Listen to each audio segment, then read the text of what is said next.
Sports.net is sponsored by Progress, by First Commonwealth Bank, by Carlow University, by UPMC Sports Medicine, by Dunkin' Donuts, by Grove City College, by Dollar Bank, by Erie Insurance and the Charles M. Mills Insurance Agency, and by Management Science Associates.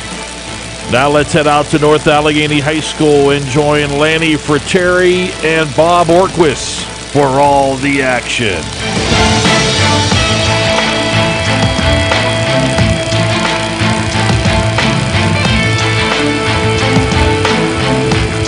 Thank you, Don. Hi, friends, and a very pleasant good evening. As Don indicated in the introduction, Pine-Richland, the defending champions, 9-1, Mount Lebanon 9-1, and the winner of this quarterfinal game will take on either Penn Trafford or McKeesport in the semifinals next week.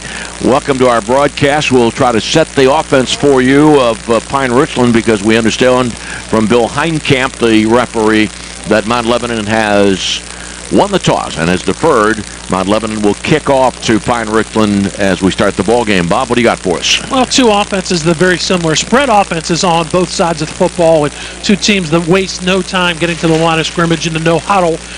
They will try to put the football in play in a really quick fashion.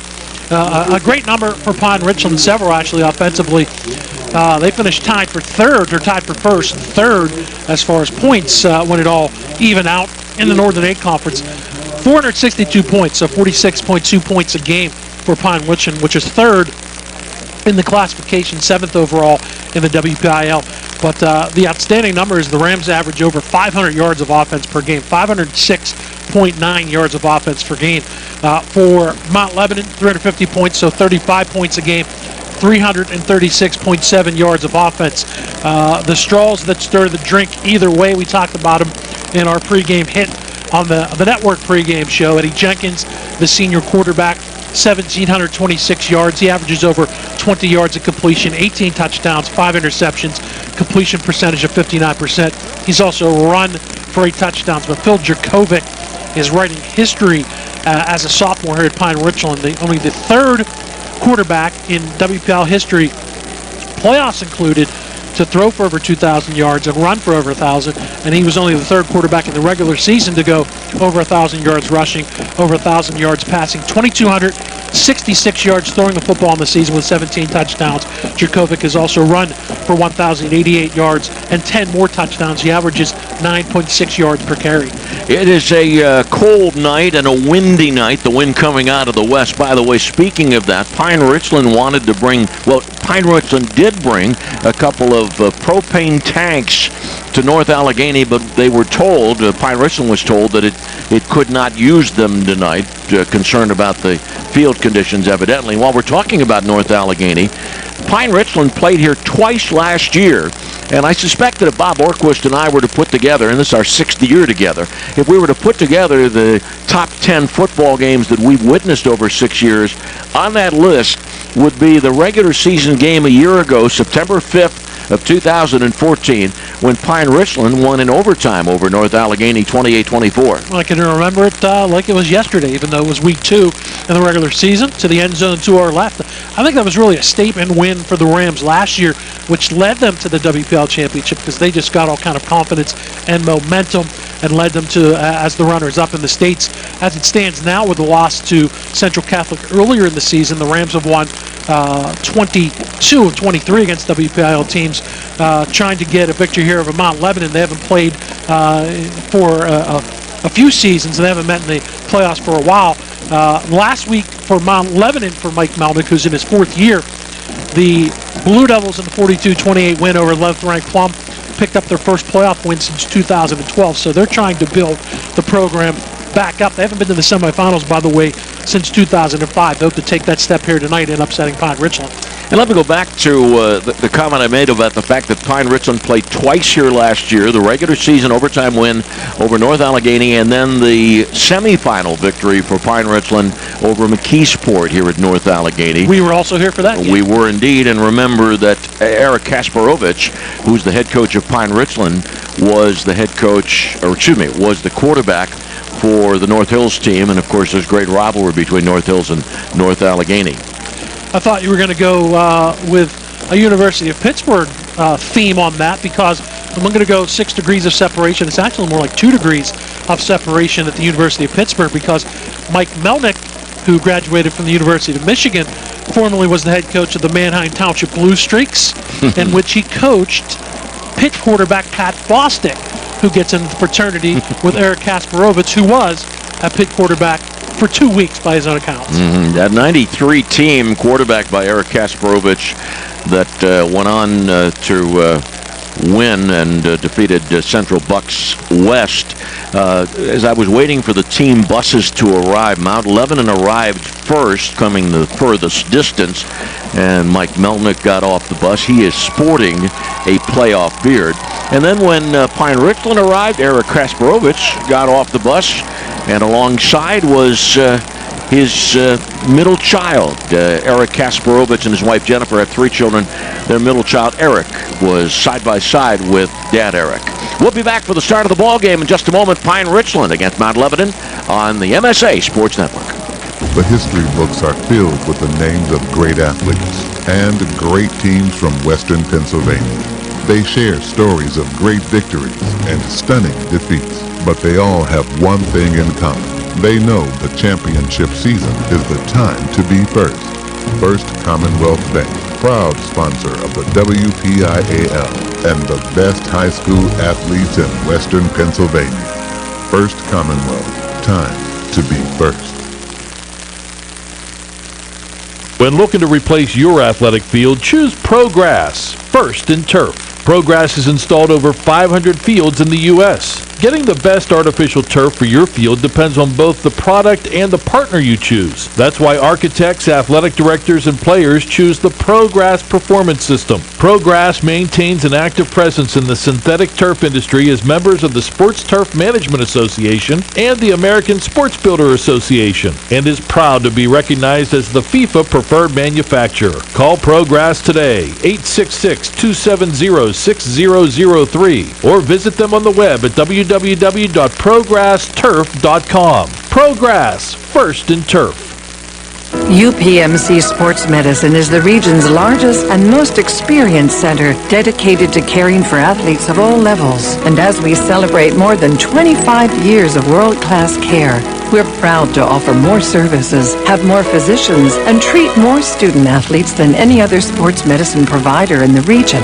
Why would you choose to go anywhere else? To learn more, call 1-855-93-SPORT or visit upmcsportsmedicine.com. Who says you can only enjoy breakfast in the morning? And who says you can only enjoy it one type of way? At Dunkin' Donuts, breakfast is delicious any kind of way, any time of day. A breakfast craving can strike any time, whether it's morning, noon, or night. Dunkin' has the perfect combination of breakfast deliciousness to satisfy any craving. Bacon, egg, and cheese on a bagel, sausage, egg, and cheese on a croissant, ham, egg, and cheese on an English muffin. All your favorites anytime you want them. Stop by Dunkin' for breakfast anytime. America runs on Dunkin'. Price and participation may vary. Pine-Richland will get the football first. Mount Lebanon won the toss and deferred. Offensively for Pine-Richland, Josh Tramp, the center. The guards, Joey Sarnecchia and Mark Wiedemann. And the tackles, Matt Hampson and James Willard. Tight end, Tom Jakovic, who's the senior brother of 10th grade quarterback Phil Jakovic. We'll also see at the H-back position, freshman Tyler King. Running back, Jimmy Graff. And the wideouts, we'll hear a lot tonight from Sage Simpson and Brandon Humphrey and Jordan Crawford. Defensively for Mount Lebanon, that defensive line includes Cam Haley, Paul Gratton, Hunter Kazin, and Chaz Blango. The linebackers, Eric Kraus, David All, Nick Tomasi, and David Harvey. And the cornerbacks, Edgar Perilla and Eddie Jenkins. The safety, Nate Bayer. The kickoff will come from the right side as we watch from the catbird seat. Garrett Montillo to kick it away from the 40-yard line as we get underway the quarterfinals here from North Allegheny. And the kick taken at the 5-yard line and straight up the field of the 15-20. Simpson goes to the far side numbers out to the 25 and brought down at the 28. Pine-Richland ready to go to work. Dan Kraft made the tackle for Mount Lebanon. Well, settle in, strap it in, get comfortable. Should be a good matchup. Two pretty potent offenses going at it, almost mirror images of each other. The Rams will start at their own 33-yard line with possession, moving from left to right. So when the wind is whipping in from the west, it's almost in the direction of the face. They're traveling into the wind. Shotgun formation, Djokovic with a quick pass to the far side, and a flag coming from the referee. The pass was caught near the line of scrimmage, but it appears that it's roughing the passer call. Joey Joy made the grab on the far side. Bill Heinkamp is the referee from Bridgeville, retired chief engineer at the Steel Building. Same crew that we saw last week working in the Central Catholic Upper St. Clair game. It is a personal foul, roughing the passer, and that marches the ball downfield. So Pine-Richland started at its 28-yard line, and by way of this opening penalty on the first play from scrimmage, the ball goes out to the 43-yard line.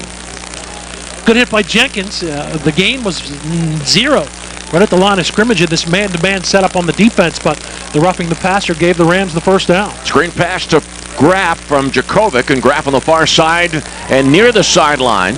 He fights his way to midfield. Looked like he was going to be tackled after gaining only 3 yards, but he picks up 7 yards to make it 2nd down and 3. No huddle offense of Pine-Richland on a 2nd down and 3 right at the midfield stripe. Graff in the backfield just to the right of the shotgun quarterback. Graff the handoff. Tried to go outside to the right, and he is tackled by Paul Gratton. It is not going to be enough for a first down. The ball to the 48-yard line of Mount Lebanon brings up a 3rd down and 1 for Pine-Richland. Opening minute to be exact of tonight's game. Graff the handoff straight ahead, and he has the first down, just enough to get the ball to the 47-yard line of Mount Lebanon. 1st and 10, Pine-Richland. Gratton again in the stop. Got some help up front by Ryan Gaughan, but Graff will do it. He did a nice job to make the catch and get extra yardage on the first down of this set of 3, and then runs for 2, runs for 1. That's the second first down for the Rams. Freshman King in there to the right, just to the right of the quarterback, and a flag on the play. Another penalty against the Blue Devils. One of their interior linemen right near the center is called for encroachment, so that'll make it a 1st and 5. So 2 penalties for 20 yards already on this opening drive against the Blue Devils. It is 1st down and 5 at the Mount Lebanon 42 for the Green Wave of Pine-Richland. Handoff. Graff coming around the right corner and outside the numbers to the near side, and Graff carries the ball to the 34-yard line. A first down for Pine-Richland. Nate Baird, the strong safety, made the tackle. 3 wideouts to the left side. Simpson, Crawford, and Humphrey. As Djokovic checks with this near sideline where Pine-Richland is sequestered. The home team here tonight, the defending WPIAL Quad A champions. Djokovic fakes the handoff to Graff, keeps it, goes straight ahead up the near side hash marks, and gets the ball to the 34-yard line. That's the line of scrimmage, so it'll bring up 2nd down and 10. Good job to stay home on the near side by Mount Lebanon. Cam Haley, the defensive end, the junior at 6'1", 200 pounds, was able to just shuck his blocker as Djokovic tried to come to the near side to the right side and stopped the big sophomore quarterback for no gain. 2 minutes have expired in this game. Pine-Richland and Mount Lebanon, no score. King, the freshman, in the slot to the left side on the 2nd down and 10. Handoff to Graff, and Graff tries to fight his way for yardage, but just a gain of a yard to the 33 to bring up 3rd down and 9. Cam Haley and Paul Gratton defensively for Mount Lebanon. Those two, we've called their names a lot. The Paul Gratton, the name right there that we're talking about a lot, 6'4", 280. He's headed to Villanova to play football in college. Now Crawford is in the backfield with the quarterback Djokovic on the 3rd down and 9. Crawford, who normally plays wide out. No, that is not Crawford. Excuse me, that is Graff. On the 3rd down and 9. In motion was Crawford, and the pass over the middle, and a flag on the play. The pass intended for Humphrey at the 24-yard line. Let me go back and correct myself a 3rd time. It was Crawford in the backfield. He came out to the near side, but the pass for Humphrey, incomplete, but another flag against Mount Lebanon. Yeah, it's going to be pass interference. Nate Baird, the junior at 6'2", 185, got there way before the football came over the middle, and that should be another first down. We've got a penalty on the initial play, which was a roughing the passer against Mount Lebanon, which created a first down, and now we're going to get pass interference most likely as Bill Heidkamp comes. Nobody got offsetting penalties. Procedure against Pine-Richland and pass interference against the Blue Devils, so those penalties offset. We'll replay the down. 3rd down and 9 for Pine-Richland at the Mount Lebanon 33-yard line. That's good. I wanted to the way I poorly called that play, I wanted to reset it anyways. 3rd down and 9. Joy to the left side. And now Crawford moves out to the left side, and King comes to the near side with Simpson and also Humphrey. So 3 wideouts to the right, 2 to the left. Empty backfield on the 3rd down and 9 for Pine-Richland. The Rams and the Blue Devils, no score. Jerkovic, the pass to the far side to Crawford at the 30-yard line, far side numbers, and Crawford carries the ball for a first down. He gets the ball inside the 25 to the 23-yard line. They needed 9, they picked up 10. That's a nice little pattern as they clear out and they go underneath the Crawford, and Crawford just catches it, turns, squares up, and runs and gets to the 23 for the first down for Crawford on the season. That is catch number 24. And the pass quickly to Joy. Joy cutting for the center of the field. 10, 15, touchdown. Caught the ball at the 15, went 10-5 and in, and Pine-Richland scores the first points of the night with 8:48 remaining in the first quarter on the touchdown pass, Jerkovic to Joy. And again, that's the trips set, and that's the danger of that is you clear out. 2 go, they clear out, the man runs an underneath man. In this case, the man was Joey Joy, the senior at 6'3", 185. He makes the catch, and he does the rest, running it into the end zone. The extra point attempt forthcoming for Jacob Gill, but for Joey Joy, his second touchdown reception of the season. And Gill is good. And the Rams take their first drive to the end zone, and they take a 7-0 lead. Gill's extra point coming out of the Chase Rourke hold. Pine-Richland, 7-0 lead over Mount Lebanon. That drive aided by, what do we have, 3 penalties on that? Two, course, the two, but third then the one. offside. Yeah, they offset the last one. 18th touchdown pass of the season for Phil Jerkovic. So Pine-Richland goes 9 plays. It takes them 9 plays to go 67 yards, and they draw first blood with a 7-0 lead. Now the time of that drive, 3 minutes and 6 seconds. And Jacob Gill will get ready to kick the ball away. The winner of this game to take on in the semifinals either Penn Trafford or McKeesport. Pine-Richland was in AAA until 2008, and the Rams met Mount Lebanon twice during regular season play. 2010, 2011, Mount Lebanon won both those games. As Gill is getting ready to kick, Christian Kelly is going to hold the ball at the 40-yard line. There's a look at the win right there, needing a holder to have that ball right on the kickoff for Jacob Gill. 33 touchbacks, by the way, on the season for Gill. And the kick comes up short, and it is grabbed at the 38-yard line. Austin Graybill came rushing up to grab that short kick, giving Mount Lebanon the ball at its 39-yard line. Austin Graybill, that was kamikaze-like on that. High, short kick, and that was very dangerous because Graybill got there, but in doing so and rushing up to that, that's a chance where you might cough that up. Pine-Richland will give Mount Lebanon possession at the 39, first touch, and again, mirror images almost of the offense, except that when you'll see the Mount Lebanon offense, they'll have Harvey as a tailback. Jenkins to throw on first down. He comes to the near side and overthrows his wideout, cutting to the near side, Patrick Moeller. That'll bring up 2nd down and 10 for Mount Lebanon. 2nd and 10 at the Mount Lebanon 39-yard line. Pine-Richland leading 7-0. Moeller on the season, 2nd leading receiver as far as catches, 28 of those on the season. Jack Young leads the way for the Blue Devils, 30 receptions, 911 yards, big time yards per catch average at 30.4. And Jack Young has taken 8 of those catches for touchdowns on the year. Tomasi and Harvey are the running backs in the backfield with the pistol quarterback Jenkins. Handoff to Harvey, and Harvey goes straight forward, getting the ball to the 43-yard line. That's a gain of 4, 3rd down and 6 coming up. Tackle made by Jack Jeter. David Harvey one of 8 children. Bob and I had a chance to do a center stage with David earlier this year, right after the exciting win by Mount Lebanon over Penn Hills that necessitated a major stop at the end of the game of the Penn Hills offense by the Blue Devils. Pass over the middle, overthrown to Tomasi, who had gotten behind the defense. Incompleted pass, not for Tomasi, for Moeller. Patrick Moeller, the 5'6" junior.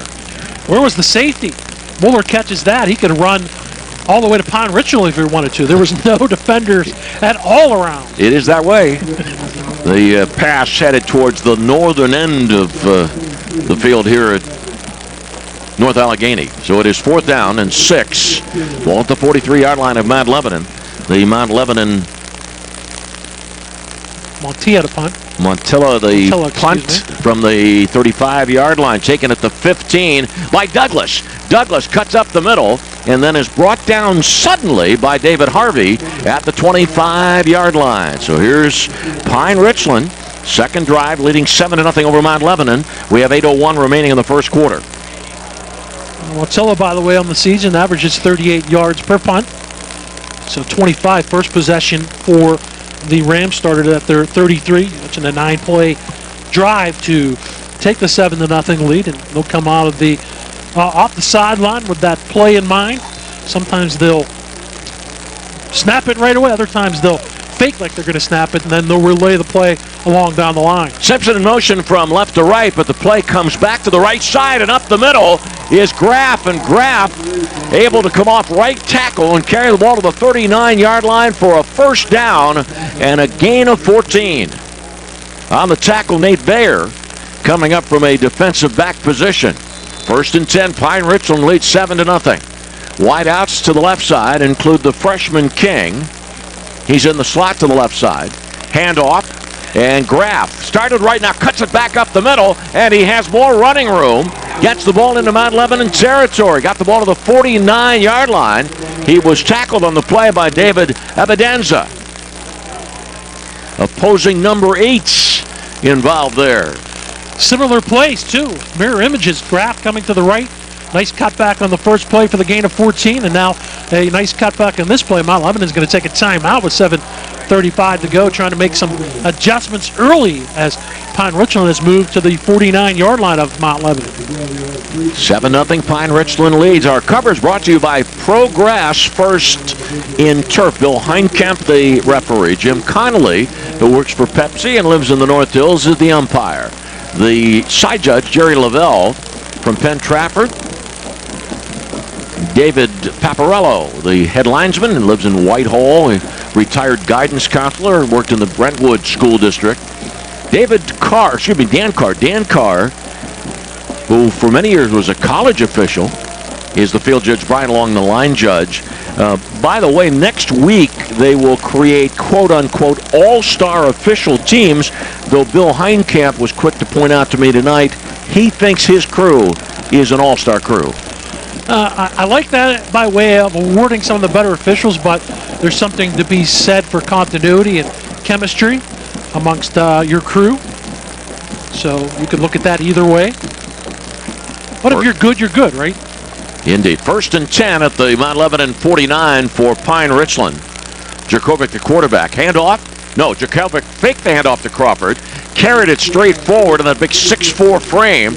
Able to carry the ball to the 45-yard line. That's a pickup of 4 and brings up 2nd down and 6 for Pine-Richland, leading 7-0 with 7:18 remaining in the first quarter. It's a growing frame for the sophomore, too. He was 6'4" at the beginning of the year, 6'4" and a half now, which means 6'5" when we get to basketball season. All right, here's the 2nd down and 6 play.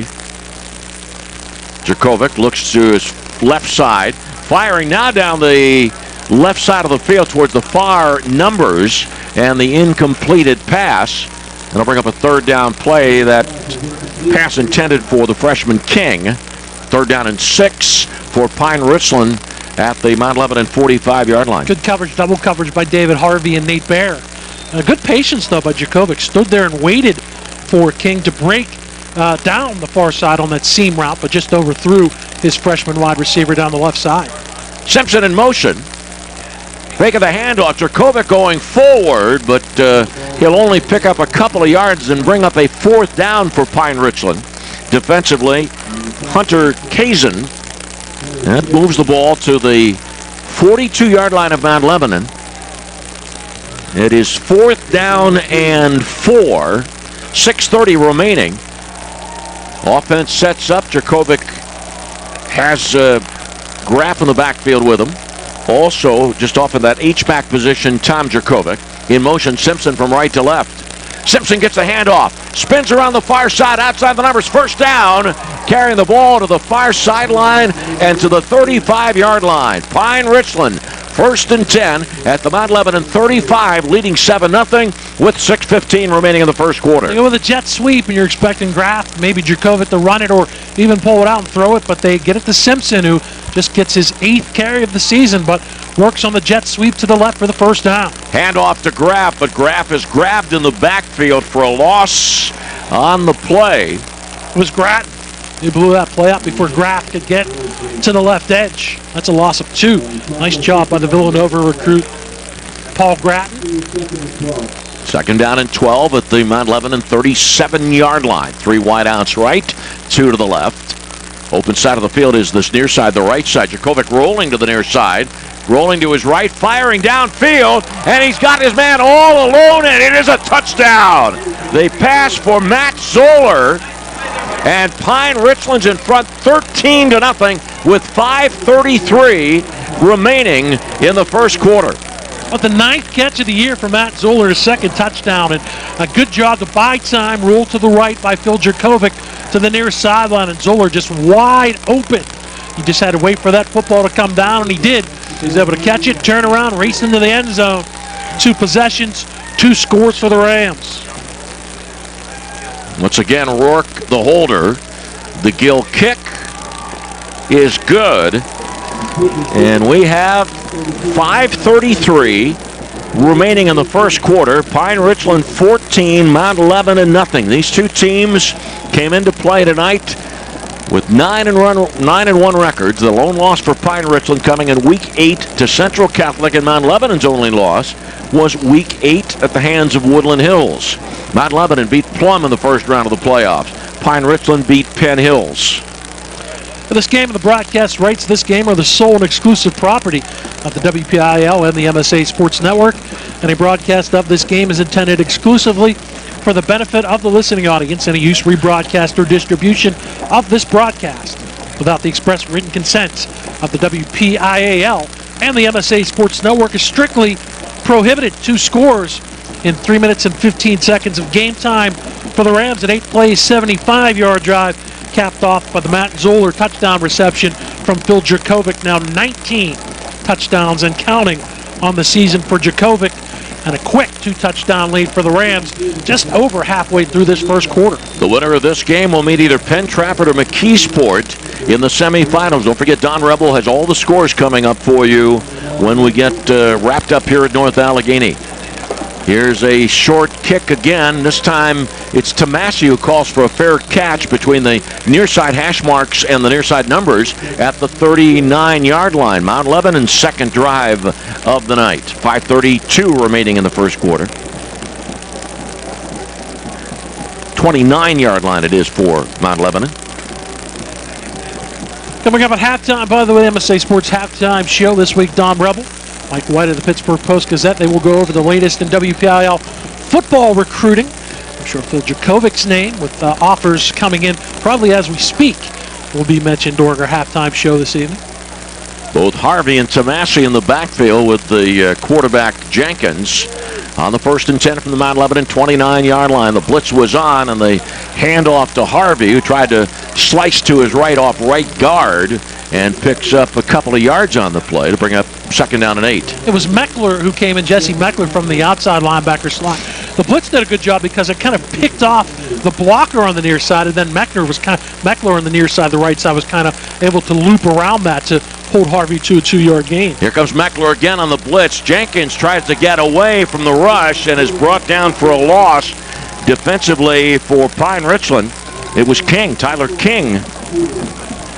King got in there as well as Jack Jeter. You mentioned Meckler on the blitz. he forced Jenkins to step up, and he stepped up into the waiting arms of those two gentlemen. And that's the first sack of the game for the Rams. 3rd and 10 now for Mount Lebanon. 3rd down and 10 at the 29-yard line. Jenkins looks to throw, steps away from one defender, now rolling to his right, firing downfield, and the pass is incomplete at the 36-yard line, but we're going to have pass interference. That pass intended for Patrick Moeller, and the penalty would be on Tom Jerkovic for the pass interference. Tom Jerkovic, we got to make sure that we are different between Phil and Tom, and the Phil doesn't play defense. Tom Jerkovic was late getting into the coverage, as wide open down the far sideline for a while was Moeller, but the ball hung up as Jenkins threw on the run. But as Tom Jerkovic was running down the field, he didn't turn around to spot the football, and he kind of ran in to Patrick Moeller, the junior, on the far sideline. That's 15 and a first down. That is the first down of this first quarter for Mount Lebanon. The Everly brothers were Phil and Don. The Jerkovic brothers are Tom and Phil. 1st and 10, 44-yard line for Mount Lebanon. The Jerkovics making their own type of sweet music. All right, picking the handoff. Jenkins with the option play, and the pitch out, and hit hard is Moeller by Sage Simpson.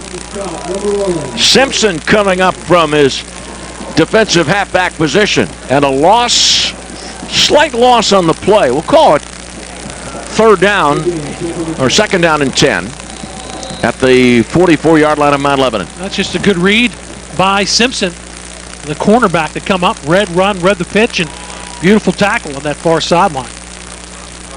2nd down and 10. Jenkins looks to the sideline. The wideouts to this near side include Moeller and Tomasi, along with Patrick Kimball. Jenkins looking to the near side, now fires over the middle, and the pass is caught at midfield.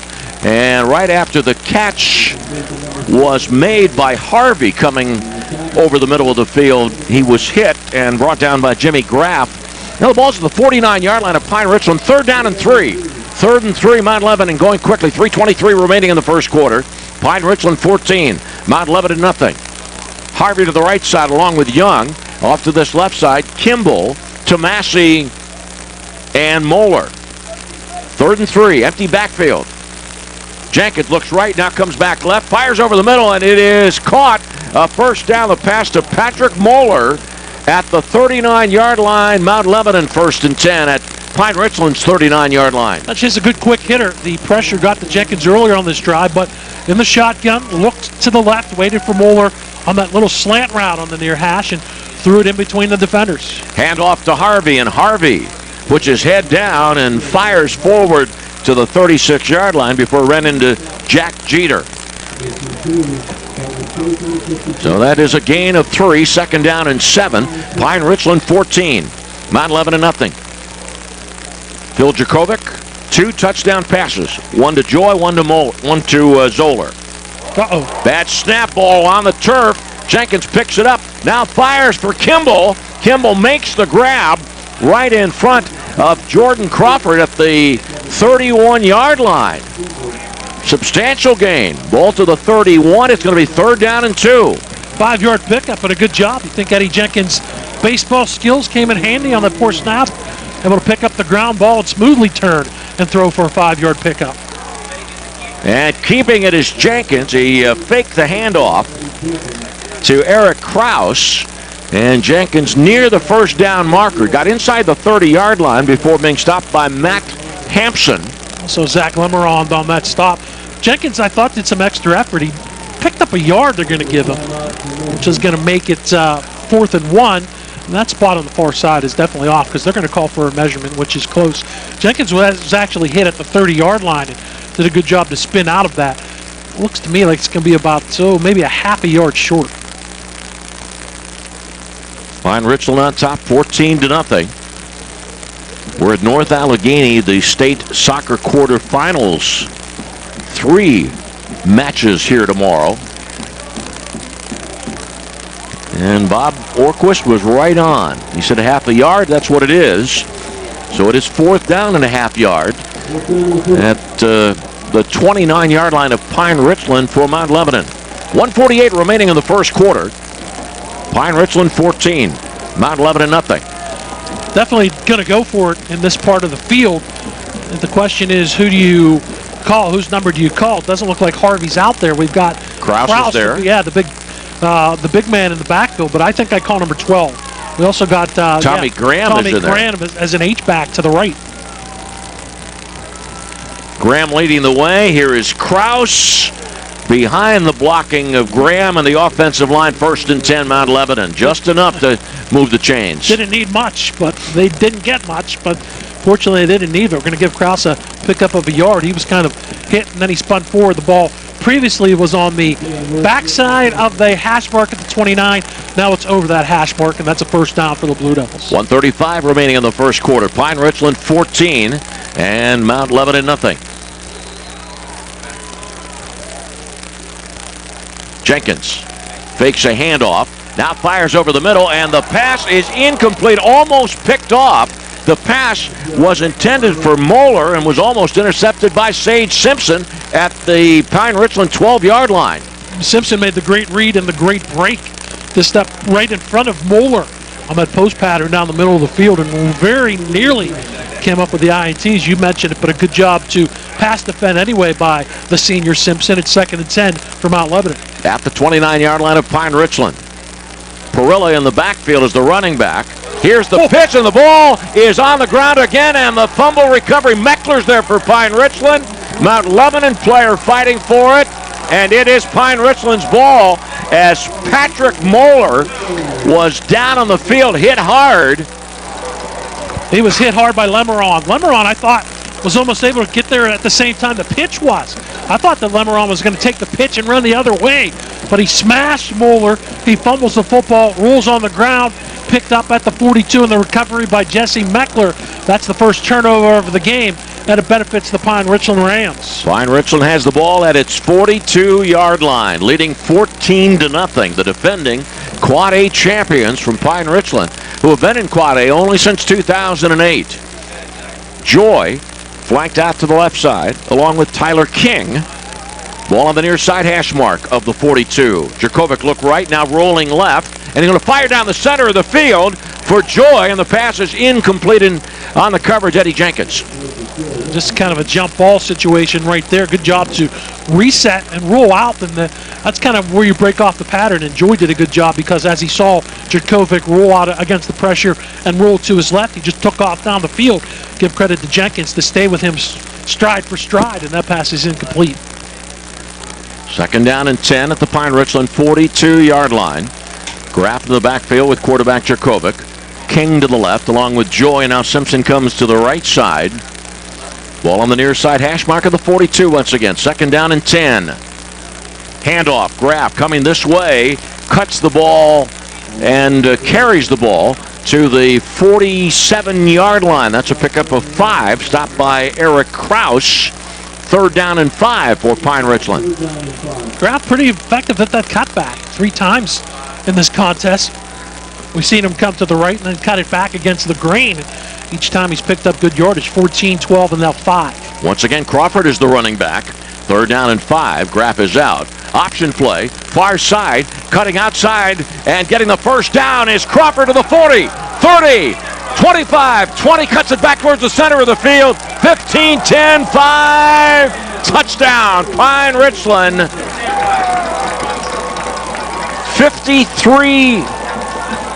52-yard touchdown run for Crawford. For Crawford, his 3rd touchdown run of the season. Averages just 4.1 yards a carry, but took the pitch, busted it around the right end, and the flag is down, and it's all going to be for naught, I believe. We're probably going to get a hold on the seal block out there on the far side, right at the stick. It is a holding call against Pine-Richland.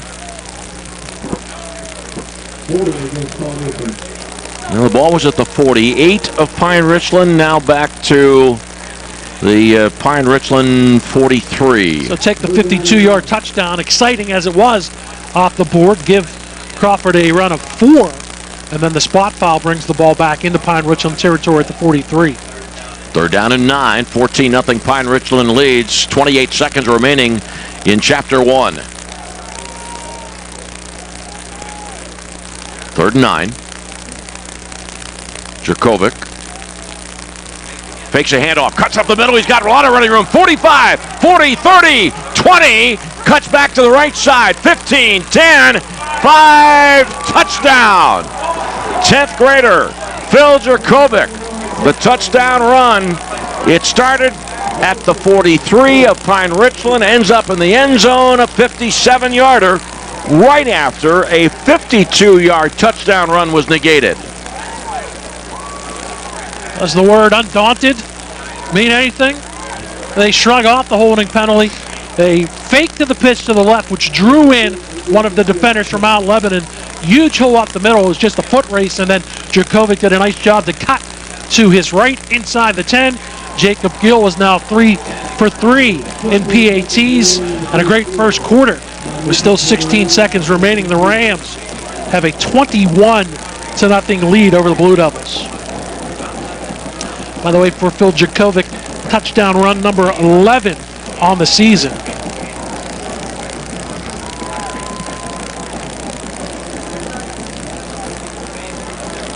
(21-0) Pine-Richland on top. The state soccer games here at North Allegheny tomorrow, quarterfinals. Boys AA, Mars against South Park at 2. Girls single A at 3:30, Greensburg Central Catholic against Karn City. And boys AAA tomorrow here at North Allegheny, 5 o'clock, Cannon McMillan against Seneca Valley. Oh, excuse me. Jerkovic, the dual threat, being very much that in the first 12 minutes. Specifically, the first 11 minutes and 44 seconds. Throws for 2 touchdowns, runs for a third. And the Rams have this 21-0 lead.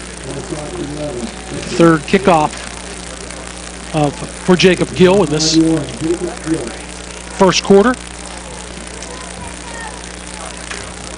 Not expecting a deep kick, and it's not. Ball bouncing at the 32-yard line and goes out of bounds. There'll be a flag. Great job there by Jason DeFrancis, who is trying to prevent the ball from going out of bounds, diving for the ball at the last second. And Mount Lebanon's third opportunity with the ball. And the ball, this drive starts at the Mount Lebanon 35-yard line. Mount Lebanon's drive starting tonight at its 39, 29, now 35. 16 seconds remaining in the first quarter. Pine-Richland 21, Mount Lebanon nothing.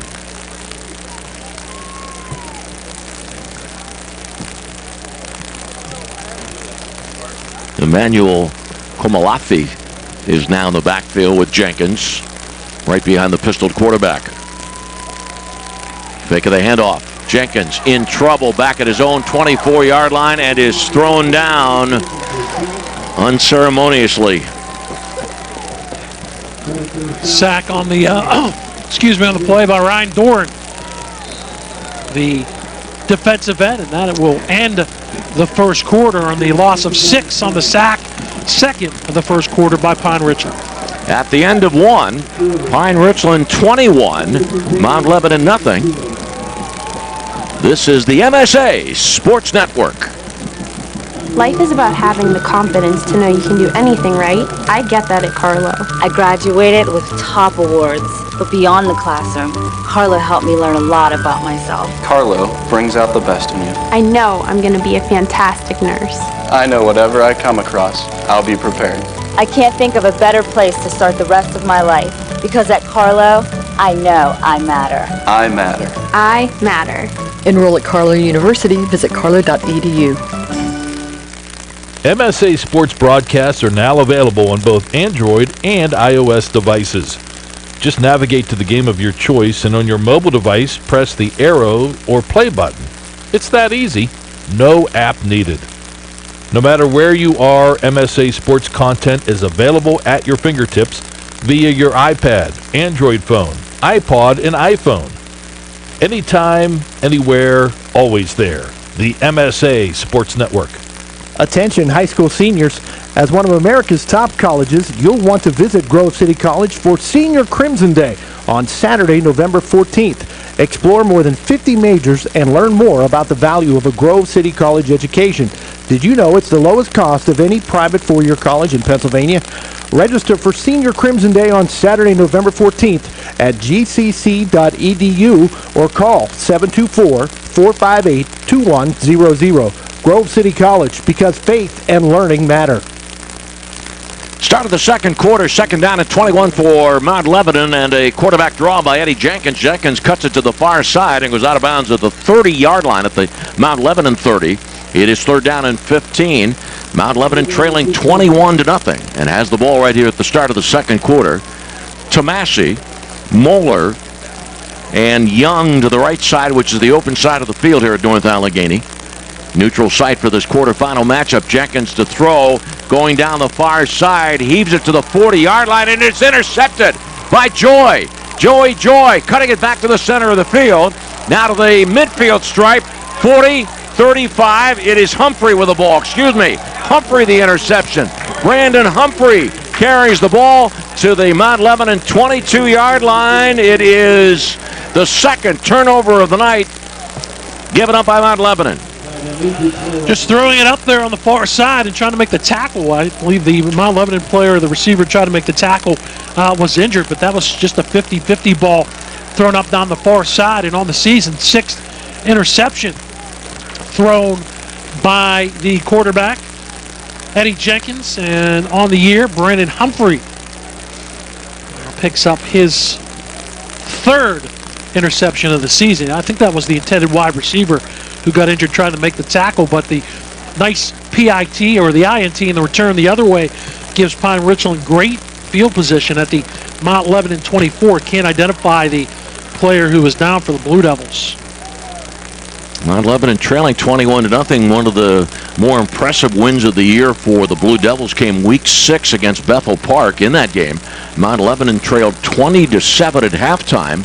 And then Mount Lebanon scored the final 24 points to win 31-20. Jack Young of Mount Lebanon is up now after being attended to. Yeah, if you're a Mount Lebanon fan, you need to look at things like that. Coming back against Bethel Park, coming back in a win over Upper St. Clair, coming back last week in the playoff win against the Plum Mustangs, although none of those teams have this high explosive offense. You're almost looking at a must-stop situation here for the Blue Devil defense, already trailing 21-0. But keep this in mind as well. Mount Lebanon playing at North Allegheny today against Pine-Richland. Mount Lebanon has not won at North Allegheny since 2004 during the regular season. It beat North Allegheny that night 14-13. Been a couple of playoff games for Mount Lebanon here. 2012, lost to Seneca Valley in the quarterfinals. 2011, lost to Central Catholic here at North Allegheny in the quarterfinals. 2006, in the first round, lost here at North Allegheny to North Allegheny 7-6. So Newman Stadium has not been friendly to Mount Lebanon in their history. And this site hosts a lot of playoff games. You would expect that one of the semifinal matchups next week, next Friday, will be held here in Wexford. Look at this formation. Fab 4 wideouts to the near side with the ball on the near side hash mark of the 24-yard line. And Jerkovic under center. Quick pass, a lateral pass to one player, and then Joy is out and gets the touchdown. On the pass from Ryan Duran to Joy. It was actually, I believe it's Graff. It was Jimmy Graff who threw that.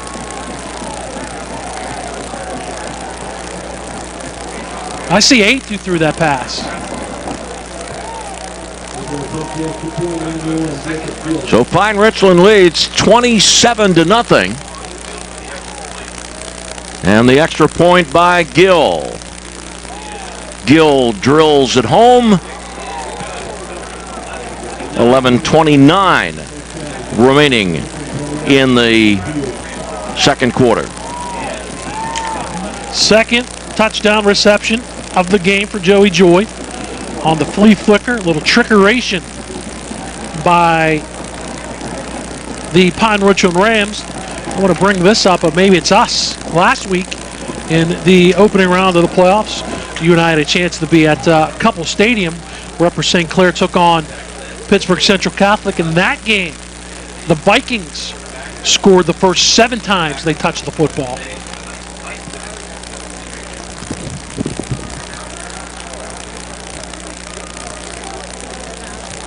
Three touchdown passes for Pine-Richland tonight, 2 from Djokovic.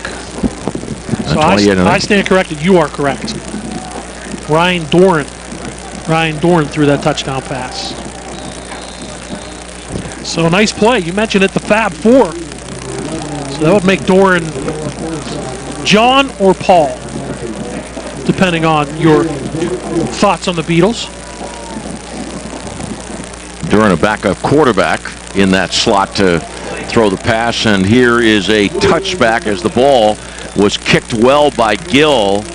But that out of the end zone. Out of the end zone indeed. Likes the wind at his back. 34th touchdown for Jacob Gill. And I apologize. I should have known that Doran was a backup quarterback as well. So it's Doran and not Graff. Graff was in that bunch, but Doran took it.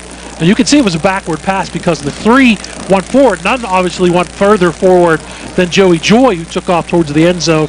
Doran took a step back so to make sure it was a backwards pass on the lateral from Phil Djokovic, and then Doran into the end zone to Joey Joy. So 2 touchdown receptions now for Joey Joy and a 28-0 lead. And now if you're Mount Lebanon, I said at least it was a must stop. Now I think it's a must score for the offense for the Blue Devils. Empty backfield. Jenkins the quarterback on a 1st and 10 from the 20. Jenkins rolling right, penalty flag is down, and the pass caught by Young at the 19-yard line, so behind the line of scrimmage. That defensive coverage, Jordan Crawford made the tackle. We might have a motion penalty or an illegal procedure coming up against Mount Lebanon, but if it's a declinable penalty, you might as well decline that if you're Eric Kasparovich and the Rams. Take 2nd and 11 or 1st and 15. But if it was pre-snap, then it's not a declinable penalty. Bill Heidkamp will sort it out for us. It's a motion call, and it is declinable. We'll take the result of the pass play, which was -1.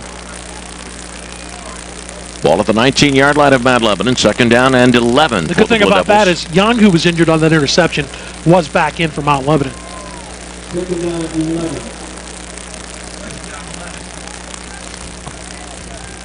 3 wide outs to the left, 2 to the right side. 2nd down and 11. On this near side, Perilla and Young. Blue Devils look confused on that play. Quick pass near side, and it is incomplete. The pass was intended for Young, but didn't appear as if Jenkins and Young were reading the same music. Definitely not on the same page of the playbook. It looked like that from the outset. 3rd down and 11 now at the 19-yard line. Relaying the play from the far side to Jenkins all the way to the near side, and the 2 wide receivers, including Young, who was the boundary receiver to the near side, he ran down the field and the pass went towards the near sideline. 3rd and 11. Jenkins to throw and fires over the middle, and the pass is caught at the 23-yard line, and it is caught by Patrick Kimball, who was bumped right away and knocked down, bumped by Tyler Guntz. And so it brings up 4th down. That stop at the 24-yard line. It is 4th down and 6 for Mount Lebanon. Garrett Montella ready to punt the ball away, standing right now at his 12-yard line. 28-0 Pine-Richland leads. Douglas back deep, punt away. It's a good one. Douglas, 45-yard line, cuts to the far side into Mount Lebanon territory at the 45. Still on his feet, coming to the near side. 40, 35, 30, 20, 10, 5. Touchdown and a penalty flag right as Douglas crosses into the end zone. Punt return for a touchdown, which would make it 34-0. That's coming back. There was an illegal block at about the 27, but how about that run? Are you kidding me? Taylor Douglas, I thought he was down twice, and then all of a sudden he comes out of pack to the near side and is running down the field. He has an 84-yard punt return to his credit. This one is going to come off the books. That would have been, how many we have on that? Where did he field that? Caught it at the 45-yard line. So that would have been a 55-yard punt return. So now we've had a 54-yard or 52-yard touchdown run taken off the books for Pine-Richland on a hold. It is an illegal block against the Rams. And now we have a 55-yard punt return by Tanner Douglas taken off the books. If you remember, though, after Crawford's touchdown was taken off the books, Phil Jakovic on the next play ran 57 yards for a touchdown. It is a illegal block. I think it's a clip because it's a 15-yard penalty. Takes that football all the way back to the Mount Lebanon 30 or the 43-yard line. Didn't see the injured Blue Devil. He was rolling around on the ground, and that's definitely the man who was picked up on that block. Looks to me like it might be the punter Montilla who was getting over to try to make the tackle. It's 15, and it is. He seems to be okay, though. A little bit limping a little bit as he heads towards the far sideline, but Mount Lebanon trailing 28-0. Mount Lebanon tied with Upper St. Clair and Woodland Hills for the most Quad A WPIAL titles, 5 apiece. But Mount Lebanon has not been to the semifinals of the Quad A playoffs since 2005. You want to add in 2 AAA championships for the Blue Devils in 66 and 1970. So they have 7 total WPIAL championships. We have no Beetle formation this time, but we do have trips heading to the right. First down and 10 at the Mount Lebanon 43. Jakovic with a pass to Joy. Joy cutting it back to the center of the field at the 40. And right up the gut, gets to the 36-yard line. That'll be a gain of 7 on the play to make it 2nd down and 3. 4th catch for Joy. 2 of those going for touchdowns. And again, that's that clear out now, underneath pass. This time Mount Lebanon did a good job to create traffic on the near side, but Joy stepped in behind Crawford, Jordan Crawford, and then cut it back into the middle of the field. A good job to get some yards after the catch for that 7-yard pickup. All right, 2nd down and 3 at the 36-yard line of Mount Lebanon for Pine-Richland in front 28-0 with 9.5 minutes remaining in the first half. 11 seconds on the play clock. Freshman King, one of the 3 wideouts to the right. Joy to this left side, 1 of 2. Jakovic looks near side, now firing for the end zone for Crawford, and through the hands of Jordan Crawford, streaking to the end zone. Nick Tomasi there defensively. Incompleted pass. Now it's 3rd down and 3 at the 36-yard line of Mount Lebanon for Pine-Richland. Jakovic was throwing from right to left, which is with the wind, but if you had any questions about his arm strength, erase them, because that was a bullet thrown down the near sideline, just a bit too far for Jordan Crawford. 3rd down and 3. Graff in the backfield with quarterback Jakovic. Fake the handoff. Jakovic straight ahead, gets the 1st down, pushing the pile to the 30-yard line. 1st and 10, Pine-Richland Rams.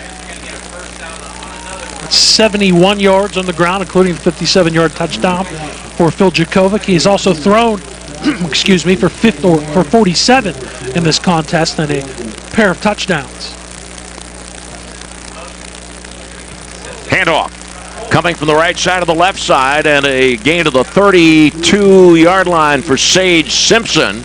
Came outside the numbers, tackled by Nate Bayer. And ball at the 23-yard line. 2nd down and 3 for Pine-Richland at the Mount Lebanon 23. 8:39 remaining in the first half. Pine-Richland 28 and Mount Lebanon nothing. Handoff, Graff off right guard, and able to get the 1st down to the 15-yard line. And tackled by Eric Kraus. 4 touchdowns for Pine-Richland. Jakovic has thrown 2. Durant thrown 1. And the touchdown run of Jakovic of 57 yards, the 3rd of the 4 Pine-Richland scores. King in the slot to the left with Joy. On a 1st and 10 at the 15 of Mount Lebanon. Option play coming to the near side. And the pitch cutting for the end zone is Graff, and he's in easily. walks in a 15-yard touchdown run for Jimmy Graff, and it is 34-0 in favor of Pine-Richland. Might have misidentified Jimmy Graff on the flea flicker touchdown. No doubt about it right there. 18th touchdown run of the season for Jimmy Graff on the pitch to the left. Graff now has 63 yards rushing to go with that touchdown. And the Rams putting this one to bed way early with 8 minutes to go. And we get a snap. We get no rush from Pine-Richland, or no rush from the Rams. And Gill converts another extra point. 8:08 remaining in the first half. Pine-Richland leads Mount Lebanon 35-0 on the MSA Sports Network.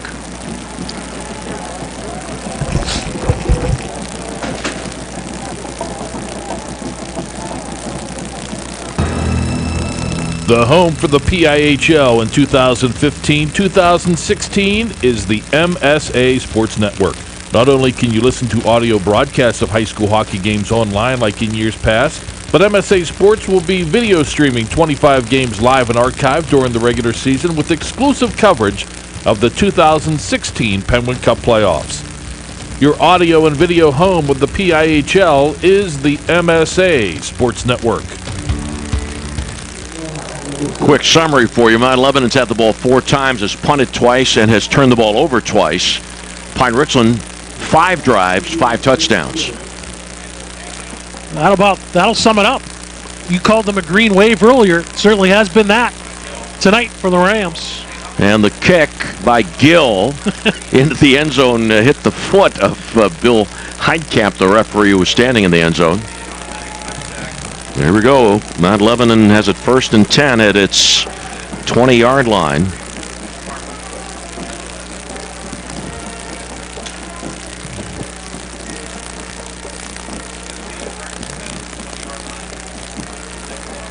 Mount Lebanon a year ago was 5-5. This year 9-1.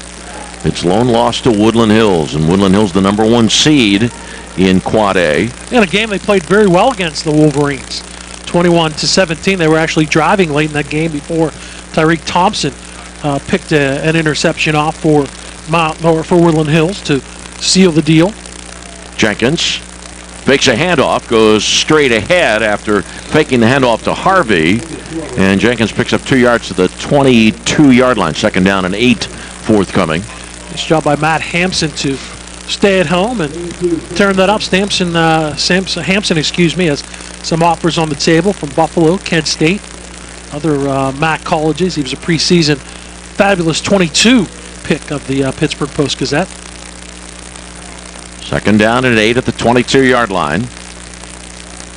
Jenkins fakes the handoff. Now the pass on the quick side to the near side to Moeller, and Moeller gets the 1st down and then jumps out of bounds at the 32-yard line. 1st and 10, Mount Lebanon trailing 35-0 with 7.5 minutes remaining in the first half. I like that play. It's a run-pass option to the right side. Jenkins, if he can have room, he can turn it up.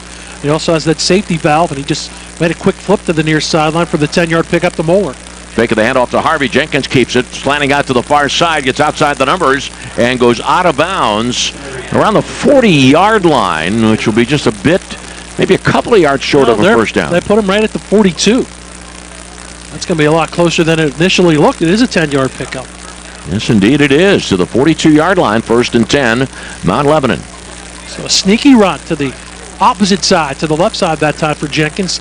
10-yard pickup, his biggest gain scrimmage. That's the biggest run from scrimmage in this contest for Mount Lebanon. Young and Harvey to the left side.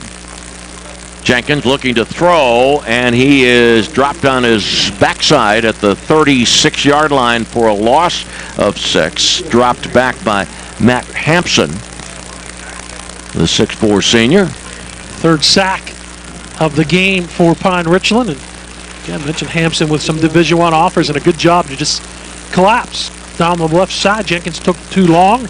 Good coverage and another sack for the Rams interior. 2nd down and 15 for Mount Lebanon. Harvey gets the handoff. He's got running room to the far side, outside the numbers, and is still on his feet. 40, 35, 30, 25, 20, 15, 10, and brought down. He went to the pylon, and a flag on the play. I think And they have him marked out of bounds just inside the 30-yard line. At about the 28. An impressive run for David Harvey. Yeah, we haven't seen hardly enough of David Harvey in this game.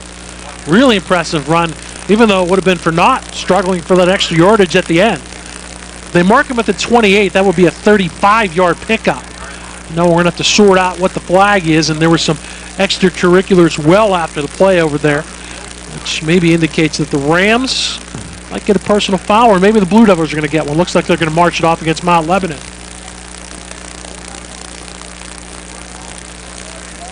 That was a delay of game, I think. I don't know how they've got a delay of game out of that, but that's the signal that Bill Heitkamp gave. Ball's at the Pine-Richland 33-yard line. First down and 10. Well, Mount Lebanon trying to mount something at about the halfway point of the first quarter. Second quarter, first half. Harvey was well out of bounds, and then he continued to run. Just weird that you see the delay of game called in that fashion. Jenkins, option play. And the flip coming to the near side is Perillo, and Perillo is brought down at the 36-yard line. That's a loss of 3 on the play, as he tried to turn the corner and never got anywhere close to turning the ball upfield. Colin Schaefer and Sage Simpson made sure of that. Great job to string it out to the near side, to the right by the Rams defense. Kimball to the right side, Young, Moeller, and Tomasi to the left side. Jenkins has Perillo in the backfield, and a second down and 13, ball at the 36-yard line. Jenkins fakes the handoff, looking to throw. He's able to get away from traffic and now fires to the far side. The pass complete to Moeller, and Moeller steps out of bounds. Not much there. And going to bring up a third down and 10 at the 33-yard line of Mount Lebanon, of Pine-Richland rather. Third catch of the game for Moeller. Good job by Simpson to stay over there, because it was almost a broken play as Jenkins broke some tackles and then rolled to his left. And Simpson, by being able to stay home, holds that to just the 3-yard pickup. Third down and 10. 5:22 remaining in the first half. Mount Lebanon has the ball, but trailing 35-0. Jenkins ready to throw, went right, now cutting left outside the numbers, far side, and is able to stay in bounds long enough to get the first down. Thought about stepping out of bounds at the 26, but did not, and then got the first down about the 22, 23-yard line of Pine-Richland. That's a 10-yard pickup. Really nicely done by Eddie Jenkins. They call him the eraser, the coaching staff and the players, saying he's kind of a magician, and he did a good job. Now we get a timeout. Mount Lebanon takes a timeout with 5:09 to go in this second quarter, trailing 35-0. And our coverage being brought to you by Progress. First in turf, 35-0. Pine-Richland leads. Jurkovic touchdown pass to Joy, touchdown pass to Zoller. Jurkovic 57-yard touchdown run. Duran a touchdown pass to Joy. Graff a touchdown run. Coming up at halftime, the MSA Sports Halftime Show. Tom Rebel, Mike White of the Pittsburgh Post-Gazette go over the latest in WPIAL football recruiting. And don't forget to tune in Wednesday nights this week in the WPIAL, right here on the MSA Sports Network. 7 o'clock, we'll visit with some of the top WPIAL coaches and the MSA Sports crew, and Don Rebel will preview the semifinals of the 2015 WPIAL football playoffs. First down and 10 for Mount Lebanon at the Pine-Richland 22-yard line. Ball on the far hash mark of the 22. Jenkins looked right, keeps it, and he's got it to the 15, 10, and out of bounds, and a fumble on the play. Yeah, and Pine-Richland has it. Didn't know if he was going to be rolled down, but it came out. Good tackle by Duran, and then coming up with the fumble recovery, Brandon Humphrey. Humphrey had the interception. Now Humphrey gets a fumble recovery. Third turnover of the first half for Mount Lebanon, and this one comes inside the red zone, actually inside the 10. So that's a crucial turnover and gives the Rams possession at their own 7-yard line.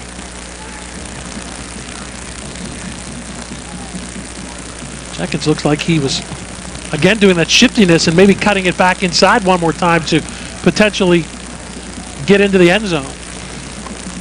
Now Bryant in the backfield is the running back, along with quarterback Phil Jakovic on the 1st and 10 at the 7-yard line.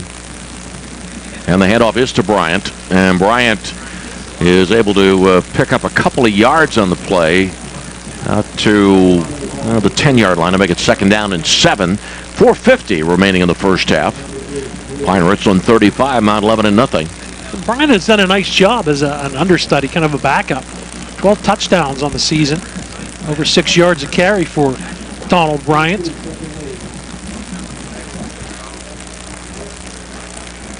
"13 seconds remaining on the play clock." Bryant, right side, cuts through and carries the ball for a 1st down to the 19-yard line. 1st and 10, Pine-Richland. 14 first downs now in this first half, and Bryant comes to the sideline, but a good job to break through. Nice little seam and gets up the 1st down. But now, do we get a flag? I didn't see a flag on the far side. We have a discussion with Bill Heitkamp. Maybe we do. No, I think it's a Mount Lebanon penalty. That's a dead ball personal foul against the Blue Devils. That quite certainly is a whole bunch of frustration. That's going to take the ball all the way to the 34-yard line. 1st down and 10 for the Rams. And now Graff is back in at running back. Graff gets the handoff and charges forward.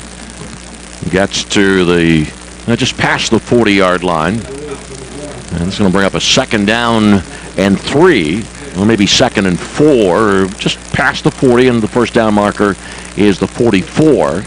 I like great offense that they had last year, the Rams did, and I really, really like Connor Slomka. And I've got to give it up to Jimmy Graff. I thought that Slomka to be a big loss heading to Army. Now we get a, is it a full timeout? No, just resetting some things. By the way, Connor Slomka scored 5 touchdowns in that semifinal win here at North Allegheny. He was the touchdown man last year for the Rams, but I think Graff has done a great job of filling that gap. So DiNucci left, no problem. Jakovic comes in. He's done a great job. Slomka left. Graff comes in, and he's picked up the slack. He has a touchdown run tonight, his 18th of the season. Graff again, straight ahead, carries the ball to the 45-yard line, 1st down. 1st and 10 for Pine-Richland at its 45 with 3.5 minutes remaining in the first half, and Pine-Richland's on top 35-0.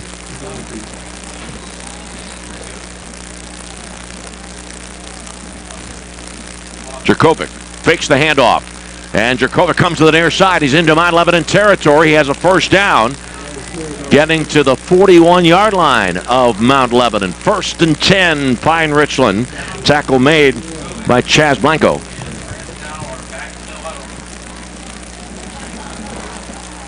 .3:14 remaining of the first half. Moving quickly, Pine-Richland.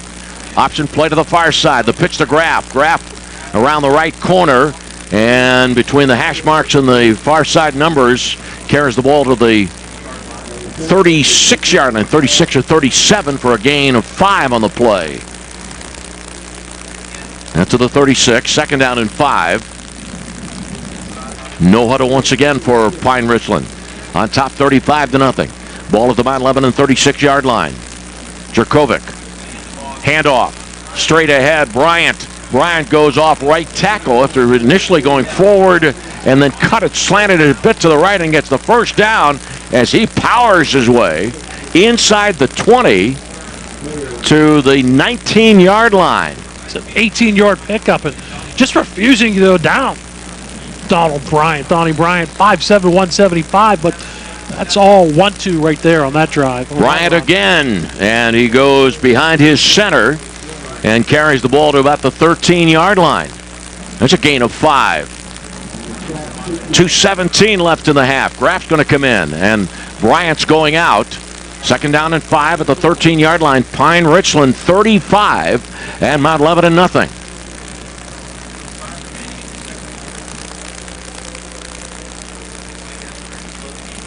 Two minutes left in the half.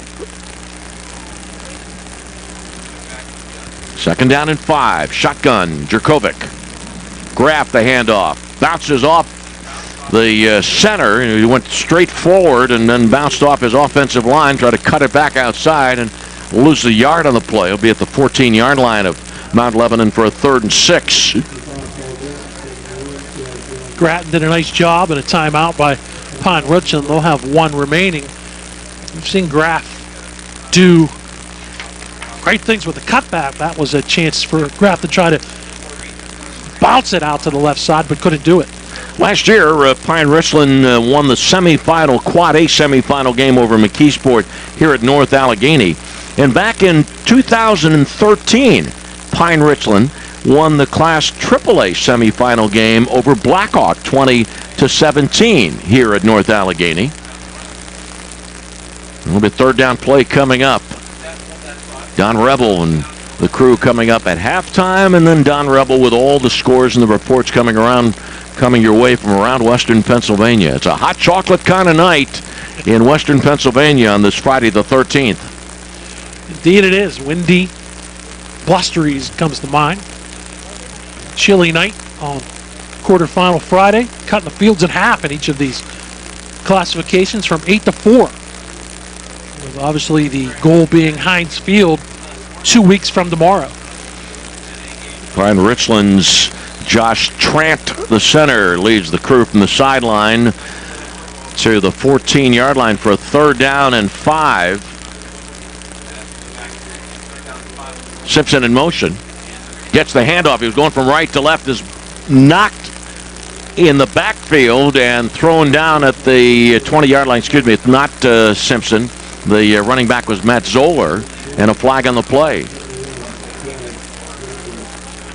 Like on the far side, I believe that's going to be maybe a formation penalty against the Rams.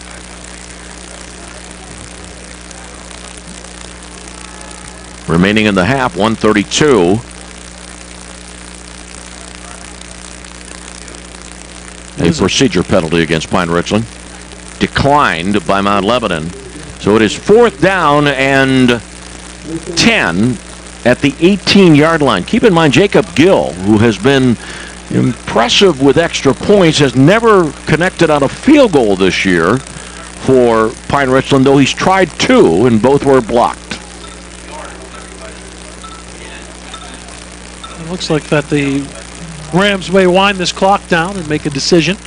You're looking at Gill, this ball at the 18 will be about a 35, maybe a 36-yard attempt, but keep in mind, as they're moving from right to left, they would have the wind at their back, and they do take a timeout with 1:12 remaining before halftime. That is their 3rd and final timeout.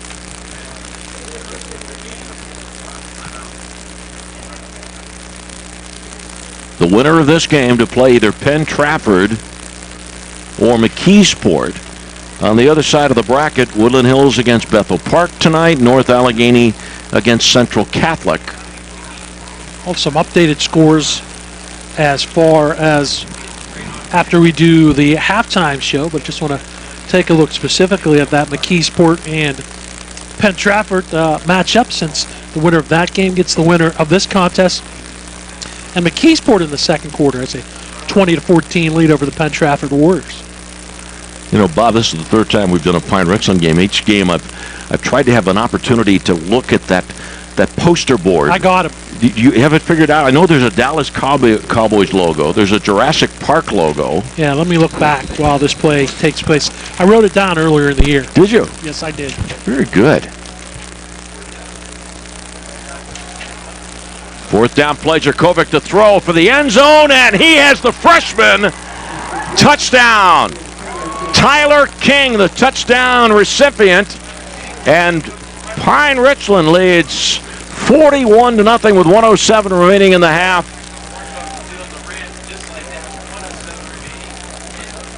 Third touchdown of the game as far as passing for Phil Jerkovic. He also has a 1-yard or a 57-yard touchdown run. And for Jerkovic, that'll be his 20th touchdown pass of the season. For Tyler King, that's his first touchdown reception as Gill hits the extra point. 42-0 Rams. I would suspect that we would not see their first stringers very much in the second half. It's a Buffalo Bills logo. It's the emblem, a Dallas Cowboy star. It is a Wisconsin Badger W. It is the Flash logo. There is a lightning symbol, a lightning bolt, a vintage Denver Bronco helmet. There is Yosemite Sam. There's the Jurassic Park logo. There's one of the Incredibles on there. That should be 8. 1, 2, 3, 4, 5, 6, 7. And what am I missing? Jurassic Park, one of the Incredibles. That's 2. Buffalo Bills, Cowboys is 4. Wisconsin, the Flash, 5, 6. Yosemite Sam and Denver Broncos, 8. What those mean? Only those players and those coaches know. I think it means we've got a pretty good offense. I think we should work to find out what that means. Well, my plan was to eventually ask Eric Kasparovich that, but not till the season was over. I don't want to give away any trade secrets. Here's the kickoff to the near side, ball bouncing to Perilla at the 5-yard line. He cuts it to the center of the field to the 10, 15, 20, and then brought down at the 24-yard line. So here's Mount Lebanon. 6th drive of the night, though Mount Lebanon has turned the ball over 3 times and has punted twice.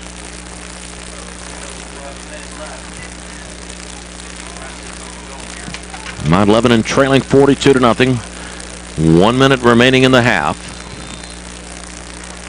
And quarterback Jenkins in the backfield in the pistol formation. He has Harvey behind him. The snap. Jenkins keeps it.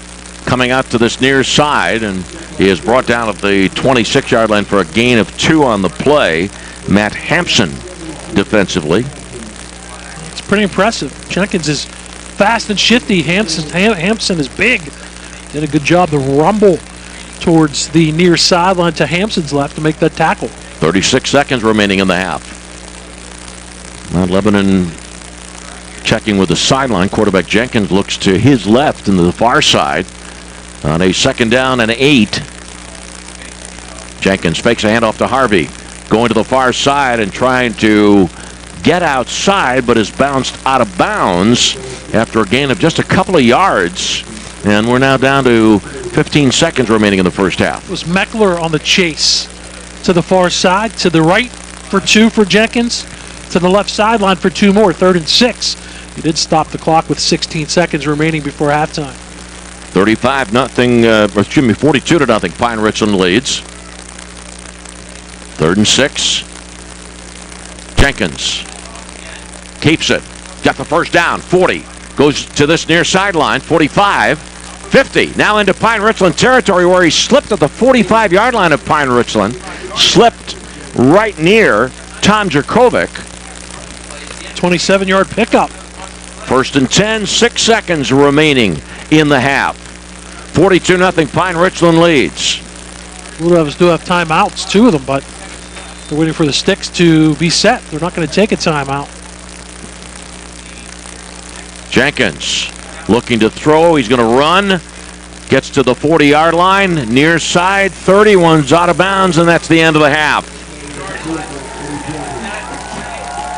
At the end of halftime, the defending Quad A champions, the Pine-Richland Rams 42, the Mount Lebanon Blue Devils nothing. We'll be back with more on the MSA Sports Network.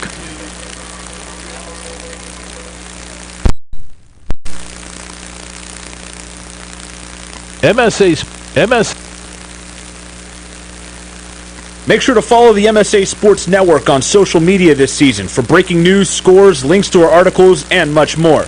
Like us on Facebook at facebook.com/MSA Sports and get in on the conversation with thousands of local sports fans. Follow us on Twitter at MSA Sports and check out our YouTube channel, MSA Sports WPIAL, for hundreds of video interviews with local student athletes, game highlights, and more. Whether it's Twitter, Facebook, or our websites, MSA Sports is the place to go for high school sports in Western Pennsylvania.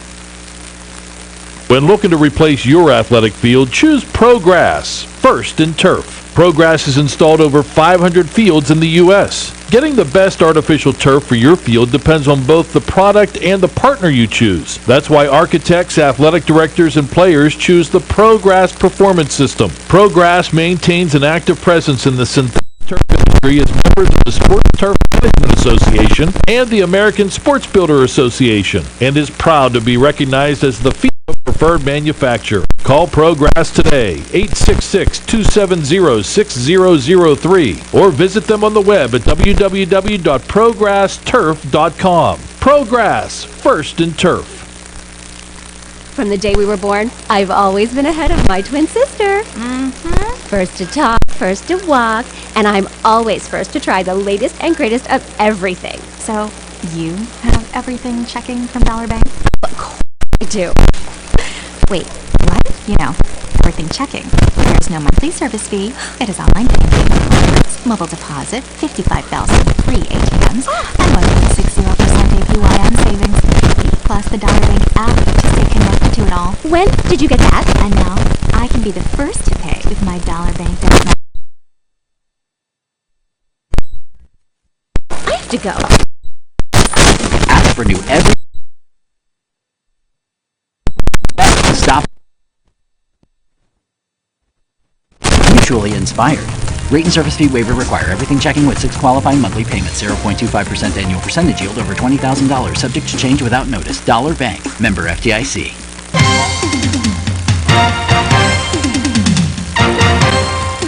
MSASports.net is the place to click on every day this fall. On Mondays, we have the latest MSA Sports Top 10 football rankings. Tuesday is a look back at the biggest and best plays from the previous Scholastic football weekend with the plays of the week. We go big game hunting on Wednesday with a preview of the top 4 WPIAL football contests. I'll look into my crystal ball on Thursday with the wildly popular Chicks Picks. Also on Thursday, we preview the college football slate in the region for the upcoming weekend, then we recap those games each and every Sunday.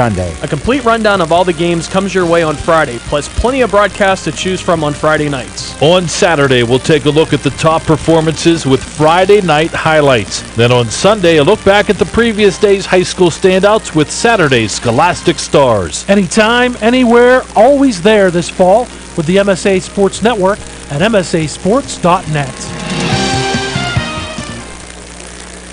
The quarterfinals, Quad A, tonight, Pine-Richland and Mount Lebanon, sponsored by ProGrass First in Turf, and on the turf at North Allegheny tonight. In the first half, Pine-Richland 42, Mount Lebanon nothing. The scoring summary, Phil Jakovic to Joey Joy for the first touchdown of the night for Pine-Richland, and the opening touchdown was scored by the Rams 3 minutes and 12 seconds into the game. 3 minutes later, Jakovic, a touchdown pass to Zoller. The first the first 6 touchdowns for Pine-Richland, complemented by the extra point of Jacob Gills. It was 14-0 with 5:33 remaining in the first quarter. And then with 16 seconds remaining in Chapter 1, Jakovic, a 57-yard touchdown run right after a 52-yard touchdown run by Jordan Crawford was negated. So Phil Jakovic, 2 touchdown passes, 1 touchdown run in the first quarter, and was 21-0 Pine-Richland. And then 31 seconds into the second quarter, it was ode to joy again. Ryan Duran, the backup quarterback, a touchdown pass off the lateral from Jakovic. Duran to Joy, extra point Gill, 28-0. Graff with 8:08 remaining in the second quarter, 15-yard touchdown run, Gill the extra point, 35-0. And then with 1:07 remaining, it was the sophomore Jakovic with a touchdown pass to the freshman Tyler King. Gill the extra point, 42-0 Pine-Richland. Oh, the joy. 'Tis the season for that. 'Tis the season for Pine-Richland. Tremendous first halves. They go 6 for 6, scoring touchdowns in all 6 of their first half possessions. That last one you mentioned by Jakovic to Tyler King was on a 4th down conversion from the 18-yard line. Jakovic 5 of 9 throwing the football, 65 yards, 3 touchdowns. Ryan Doran had a 24-yard touchdown on the flea flicker to Joy. So Joey Joy with 2 touchdown receptions amongst his 4 catches in the first half. Jimmy Graff, 13 carries, 78 yards and a touchdown. Phil Jakovic, 7 carries, 89 yards and a touchdown for Pine-Richland as they were up 280 yards of offense in the first half. 127 as far as offense for Mount Lebanon, 44 yards for David Harvey. And Eddie Jenkins finishes with 59 yards, but it got 44 of those 59 yards on those last 2 runs before the half against that prevent defense. Jenkins was sacked 3 times in the first half by Pine-Richland. And another big number in the first half, 3 turnovers for the Blue Devils, 2 fumbles and an interception. And that last fumble was kind of important because the Blue Devils were driving and Jenkins fumbled inside the 10. If they get in, it's 35-7 instead of 42-0, and it's not a mercy rule situation, but because it's 42-0, we will start the second half under the mercy rule situation where the clock will stop just for quick changes of downs for timeouts or injuries and after possessions. But other than that, we're going to roll the clock as the Rams 21 in the first, 21 in the second to get the 42-0 lead after the first 24 minutes. And remember, when these teams get by the regular season and participate in the playoffs, that means that the football team participates into November. So do the bands, the cheerleaders, the pep squads. And also I'm proud to report that the young sportscasters from the Pine-Richland School District who cover all of the Pine-Richland games, and I'm warmed by the fact that here are these young high schoolers who would someday like to professionally do what you and I do on Friday night. Congratulations to the Pine-Richland School District for their great TV program that allows students to do sportscasting. I believe indeed it is a great program. It's good that something is warming us tonight because it hasn't been that with the wind and the chilly temperatures. The wind has kind of died down, which is a good thing, but absolutely encouraged when you see students handling that. As far as that goes, we've been around Pine-Richland a lot over the last couple of years, including several broadcasts from their fine facilities just up the road, and those kids handle it there, and they're here tonight to our left at Newman Stadium in North Allegheny. And thanks to them, you and I have been on TV on Pine-Richland a couple times tonight. When I get my good side, there's no such thing. Okay. They're saying yes, but there's no such thing. All right, it is 42-0 Pine-Richland leads. Here's what's happening next. Bob Orkwis will run the odometer for us and have the controls while I go get more hot chocolate, and you listen to Don Rebel and Mike White.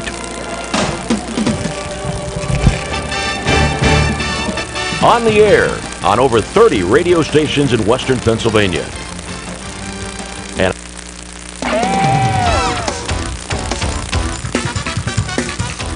the road to Hershey continues here on Quarterfinals Friday. Welcome to the halftime show. I'm Don Rebel. Mike White of the Pittsburgh Post-Gazette joins me here in Week 11. Way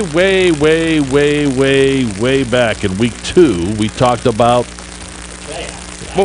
Wait. What did we talk about? The players. The players. I remember. Well, this is an updated version This is recruiting. The players. Yeah. How have the People players done always after this like season? recruiting. People always like recruiting, do they not? 1-800-HIKE. It's an old Mike White thing. 900. 1-900. Oh, I'm sorry. That's right. You wouldn't get paid if it was 800. That's right. We're going to talk about in this first step about WPIAL class and recruiting this year, Don. And, honestly, recruiting big-time colleges, prospects has been down in the WPIAL the last few years. Last year, only 21 players signed with Division 1A schools. One of the smallest groups ever. It came after a year of 32 signed. In 2012, 32 signed also. 2013, Don, only 18 signed with Division 1A colleges, the lowest ever in the WPIAL. And of those 21 last year, 5 of them went to Army and Navy. So that included those. So 20 years ago, there were 33 who signed. We go way back, a lot more. That was a different time, though. We don't have as many players now. This year, the senior class is better. A whole lot better? Not a whole lot better. But so far, 17 have committed. There might be 8 or more, maybe. So we're looking at maybe 25. The top guys who haven't committed, Don, the highest rated is definitely DeMar Hamlin of Central Catholic, defensive back. He has narrowed his list to Pitt, Penn State, Ohio State, and Notre Dame. Kaliki Hudson, he'll play defense in college, pretty sure, for McKeesport. Pitt, Penn State, West Virginia, they look like the tops for him. Aaron Matthews playing quarterback for Clairton, but he's going to play receiver in college. Again, Pitt, West Virginia are two of his tops. Here's another one, though. Tymar Sutton of McKeesport, a linebacker. He hasn't committed yet, but he's got offers from, like, Illinois, West Virginia, some pretty good offers.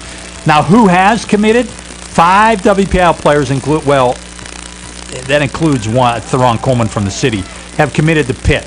1 to Penn State, Miles Sanders of Woodland Hills. 2 to West Virginia, Jake Buccigrosi from North Hills Alignment, and Logan Timons from Freeport. And in the Pitt class, you're talking about Rashad Wheeler, you're from Central Catholic, Kazon, Theron Coleman, and I'm missing 2 others right to come to the top of my head. But when you talk about this area, you got to talk about next year's class, Don. The junior class might have, there are 6 players right now are rated 4 or 5 stars by Rivals. That's Lamont Wade from Clarendon, Paris Ford from Seton LaSalle, who's already committed to Pitt, Beaver Falls lineman Donovan Jeter, Central Catholic linebacker David Adams, Central Catholic lineman C.J. Thorpe, and North Allegheny lineman Josh Lugg, who's already committed to Notre Dame. The WPIAL hasn't had this many highly rated players in one class, Don, since 2008, when there were 7 4 or 5 stars, including 3 future NFL players, Terrell Pryor, Jonathan Baldwin, and Lucas Nix of Thomas Jefferson. So after the break, we'll give a quick rundown of Pitt, Penn State, West Virginia. Is that all right with you? That sounds good. I had a question. I can't what is remember. it? I can't remember. I'm just stunned by your overall knowledge of recruiting. More coming up with Mike White with the halftime show on the MSA Sports Network. When looking to replace your athletic field, choose ProGrass, first in turf. ProGrass has installed over 500 fields in the U.S. Getting the best artificial turf for your field depends on both the product and the partner you choose. That's why architects, athletic directors, and players choose the ProGrass Performance System. ProGrass maintains an active presence in the synthetic turf industry as members of the Sports Turf Management Association and the American Sports Builder Association, and is proud to be recognized as the FIFA preferred manufacturer. Call ProGrass today, 866-270-6003, or visit them on the web at www.progressturf.com. ProGrass, first in turf. The history books are filled with the names of great athletes and great teams from Western Pennsylvania. They share stories of great victories and stunning defeats, but they all have one thing in common. They know the championship season is the time to be first. First Commonwealth Bank, proud sponsor of the WPIAL and the best high school athletes in Western Pennsylvania. First Commonwealth, time to be first. Life is about having the confidence to know you can do anything right. I get that at Carlo. I graduated with top awards, but beyond the classroom, Carlo helped me learn a lot about myself. Carlo brings out the best in you. I know I'm going to be a fantastic nurse. I know whatever I come across, I'll be prepared. I can't think of a better place to start the rest of my life, because at Carlo, I know I matter. I matter. I matter. Enroll at Carlo University. Visit carlo.edu. When looking to replace your athletic field, choose ProGrass, first in turf. ProGrass has installed over 500 fields in the U.S. Getting the best artificial turf for your field depends on both the product and the partner you choose. That's why architects, athletic directors, and players choose the ProGrass Performance System. ProGrass maintains an active presence in the synthetic turf industry as members of the Sports Turf Management Association and the American Sports Builder Association, and is proud to be recognized as the FIFA preferred manufacturer. Call ProGrass today, 866-270-6003, or visit them on the web at www.progressturf.com. ProGrass, first in turf.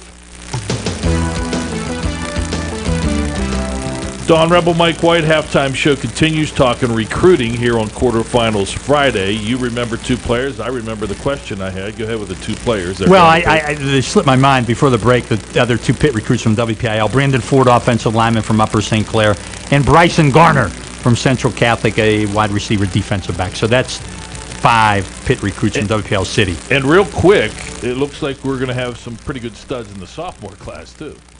Well, one main one, Phil Jerkovic from Pine-Richland. Well, there's others that are making some noise, too. Yes, but he's, you're talking Pitt, Penn State, Notre Dame, Wisconsin, right. Michigan State have all offered him. So, anyway, we're going to go Pitt, Penn State.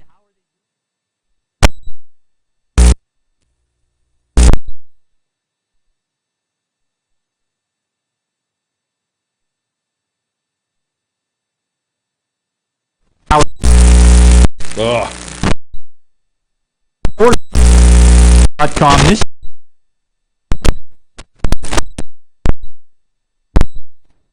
passes in his career, over 3,000 yards. He's 6'4", 190. Ooh. Pretty good player. They would like to get, who would they like to get? DeMar Hamlin, definitely. Aaron Matthews, Kaliki Hudson, all of them. And they would like to get Miles Sanders. He's committed to Penn State, but there's people still after him. I don't think that's 100% solid. Miles says it might be, but Pitt's still after him. He is, Pat Narduzzi was at their game a few weeks ago with Le'Veon Bell on the sideline. And they would like to get a lot of those juniors. Donovan Jeter, David Adams, Look Thorpe. at Le'Veon helping out with the recruiting. I know. Penn State, 19 commitments so far, Don. 10 four-star players. They have a recruiting class ranked number 10 in the country by Rivals.com. A few of the tops are Sanders, Michael Monet, offensive lineman from Eastern Pennsylvania, 6'5", 275. They got a quarterback from New York.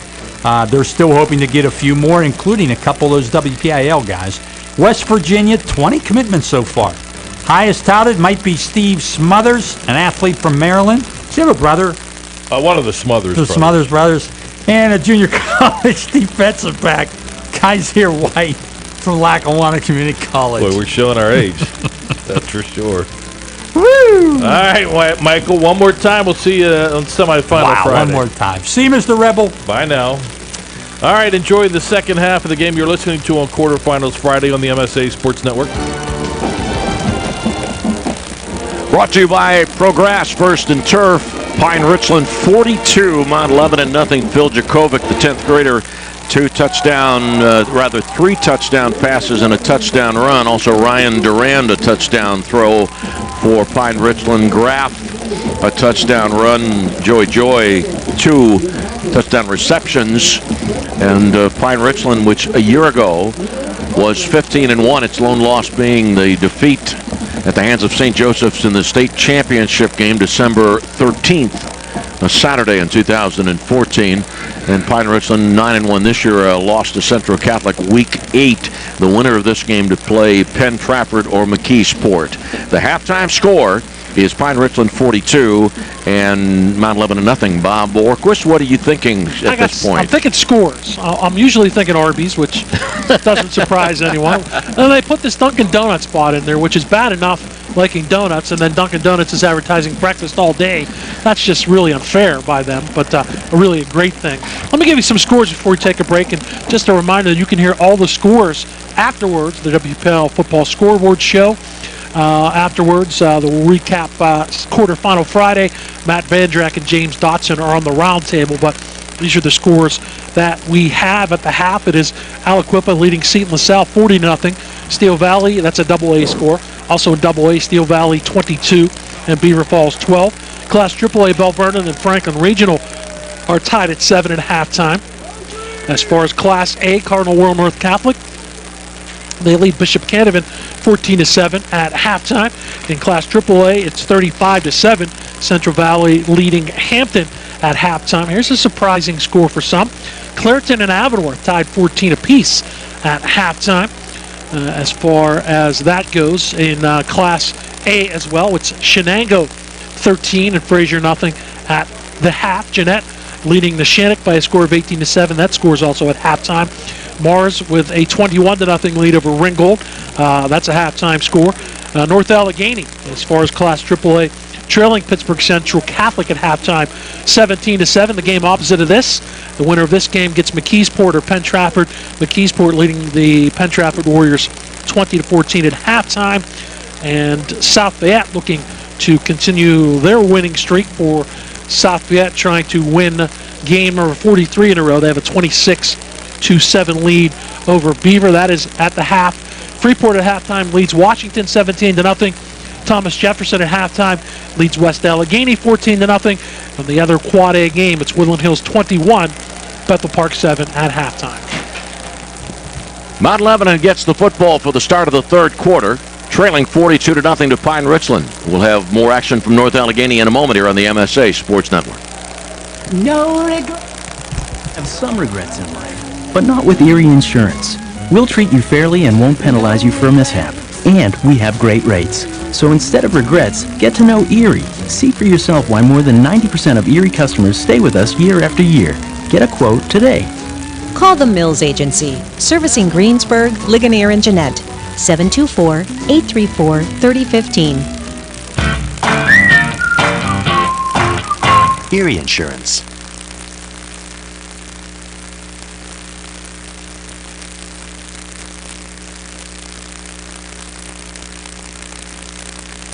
Attention business owners and marketing managers. MSA Sports Network offers a cost-effective way to expand your advertising efforts, increase your bottom line, and promote your brand and services in the communities you serve. Offering you flexible marketing plans with numerous multimedia combinations, the ability to target your local customers within a 5 to 10 mile radius of your business, industry exclusivity, available via sport, season, community, or region, and outstanding return on investment with all MSA Sports sponsorship opportunities. MSA Sports Network represents the most efficient and effective ad placement in the broadcast industry. To learn more about advertising opportunities on the MSA Sports Network, contact Lanny Anderson at 412-362-2000, extension 2225, or ganderson@msa.com. The history books are filled with the names of great athletes and great teams from Western Pennsylvania. They share stories of great victories and stunning defeats, but they all have one thing in common. They know the championship season is the time to be first. First Commonwealth Bank, proud sponsor of the WPIAL and the best high school athletes in Western Pennsylvania. First Commonwealth, time to be first. At halftime, we certainly could not do our jobs as announcers on the MSA Sports Network were it not the athletic directors and the assistants in the athletic offices and the coaches themselves. Mike Melnick, always agreeable to provide us with valuable information. Mike, his wife Kathy, is teaching now in the Peters Township School District at McMurray Elementary after being at Hillcrest Christian for a while. And Kathy and Mike have 3 children, Colby, Brittany, and Colin. Colin, a U.S. Marine who has, over the last several years, when I've checked with Mike, Colin's been stationed in Washington, D.C., Camp David, and Hawaii. Thank you, Colin, by the way, as we celebrated Veterans Day during the week. So thank you for serving the country. Mike's day job, social studies teacher in Mount Lebanon, and Eric Kasparovich. Been a real treat to get to know Mike and to get to know Eric. Eric and his wife, Jennifer, who teaches in the Shaler School District. They have 3 children, Ella, Eric, and Emlyn. And always great to see Eric's dad, Mark, who travels with the team for 40 years. Mark was a banker. Eric Kasparovich, who in 2014 was inducted into the WPIAL Hall of Fame. Eric Kasparovich, the quarterback for North Hills, and very successful career there, and then went on to Pitt. I'll tell you a funny story, and it's really not that old. Back in the pregame show, you were talking about being down there in Mount Lebanon, came off the bus, and Mike Melnick came off, and then you said Mike Melnick has a playoff beard going. Mm-hmm. And then you talked about Eric Kasparovich, who had his son Eric with him. I thought you were going to say, and Eric's son Eric is supporting growing a playoff beard. By the way, Mike said playoff beard, plus I'm getting ready to be Santa Claus, so okay. And by the way, another thing, and we touched on this last year, and let me keep you updated on this if you remember it, but there's been a tradition the last 2 years at Pine-Richland among the football team.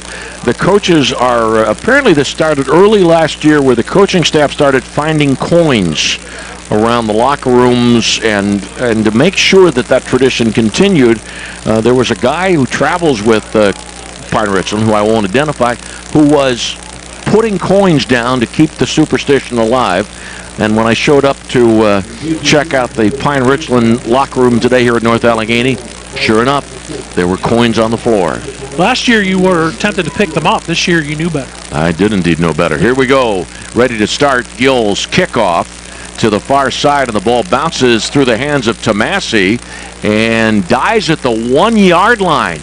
Can anything go into the end zone? Yeah, I guess it went did. in and came back Okay. out. So. I was going to say, can anything more go wrong for Mount Lebanon? But the Blue Devils will start at their 20-yard line. That is kickoff, I believe, third. Let me see, 1, 2, 3 touchbacks, I believe, for Gill, which puts him up to 36 on the season.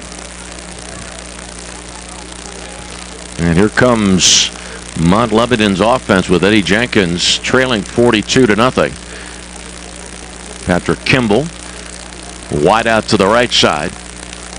And Jenkins, the handoff to Komalafe. Komalafe tries to go around the left side of the line and is pushed back by that green surge, or the repulsion of the surge, I should say. 23-yard line after a gain of 3 on the play. 2nd down and 7 in the opening of the 3rd quarter. And Mount Lebanon trailing 42-0. It's Tom Jakovic with a pretty strong tackle on Komalafe as he tried to go left. That's a motion penalty. And Jenkins with the pass downfield, and it is incomplete. Incomplete at midfield. The pass at the center stripe intended for Young. Very narrowly missing a second interception was Brandon Crawford, but it was an illegal motion anyway against Mount Lebanon, so that'll cost the Blue Devils 5. Was it Crawford or? Yeah, it was Crawford, right? Yes. Yeah, okay. All right, it ball. I thought I might have said Simpson or Humphrey rather. No, 17-yard line. It is a 2nd down and 13 for Mount Lebanon. 1 wide out to the left, 2 to the right. Blitz is on, and the handoff to Harvey.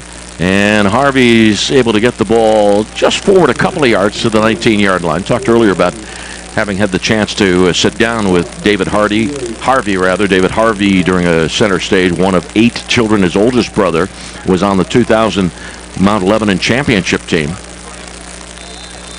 Big-time football family, the Harveys. A lot of great athletes. Uncles played in the NFL. Several played at Mount Lebanon High School. Now 3rd down and 10 at the 20-yard line for Mount Lebanon. We're 1 minute and 45 seconds into the 3rd quarter, and Mount Lebanon trails 42-0.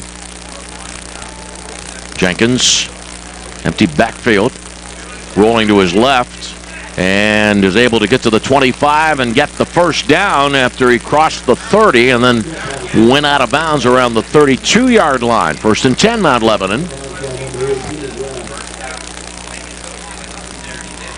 It'll be a 13-yard pickup at a 1st down. Jenkins has found, so to speak, his sea legs late. 27 and then a 17-yard run for the end of the half, and opens up with a 13-yarder. He's running again. Jenkins straight down, straight ahead to the 40-yard line. Perry Highway, right, to the 40-yard line. That's a gain of 8, 2nd down and 8. And if you go down these roads that are around Mount Lebanon, or around North Allegheny, car dealers.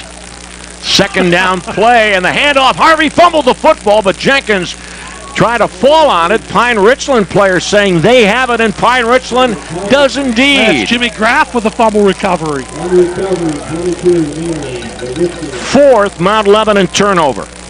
Neiman Novitsky actually is getting credit for the fumble recovery.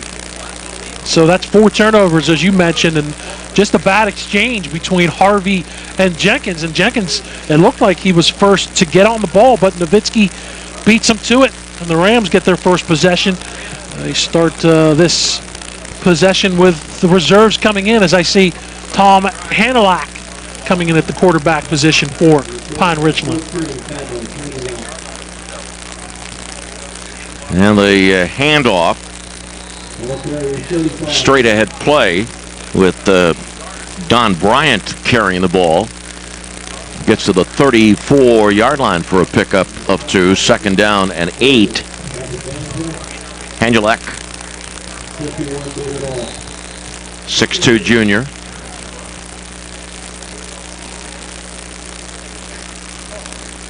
Bryant is in there in the backfield, along with Tyler King, the freshman. The freshman has made an impact with a touchdown reception of 18 yards from Phil Jakovic. That's the last touchdown that the Rams have scored to put them up 42 or 41-0 before the Gill extra point. And you're like running the option play to the near side, coming to his left, and kept the ball and was thrown for a loss back at the 36-yard line.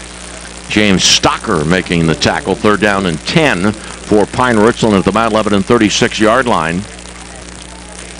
And as the mercy rule is in effect, and it's 42-0 Pine-Richland, and the Rams can certainly wait and let a good bit of the play clock count down into the single digits. My question is, do they know how to do that with the pace that they run at? It's funny when you see these teams that hurry up have to go into this little bit of a delay. The Rams are used to that, I'm sure, with some of the lopsided victories they've had over the last 2 seasons. 4 seconds on the play clock. Here's the quick pass, and it is incomplete.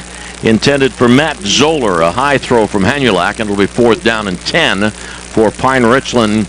The ball at the Mount Lebanon 36-yard line. And the incompleted pass stops the clock with 7 minutes remaining in the third quarter. And now they start it up again with the mercy rule in effect. Djokovic's night looks to be over with 89 yards rushing and a touchdown, 65 yards passing, 3 touchdowns. And give Rader, Matt Rader's going to get a chance to kick the ball here. First time on the field tonight. And Perilla is back deep. Rader at the moment standing in the middle of the North Allegheny logo. They get a player out late. He comes right back up. They're going to take a timeout. The Francis 1 out, 10 players. There, Kasparov just saying, stay out there. You don't need to come to the sideline. 1, 2, 3, 4, 5, 6, 7, 8, 9, 10 green jerseys. And now we do get Tyler Gauntz to come in on special teams. And this happens when you get to these type of situations. 6:19 remaining. It is 4th down and 14. The ball at the 41-yard line. And the ball is moved back. And that moves kicker Rader back. Yeah, they just took the delay of game, not the timeout. Rader standing at his 46-yard line. Kicks the ball away from the 50. And the ball will hit at the 15-yard line and be down to the 13.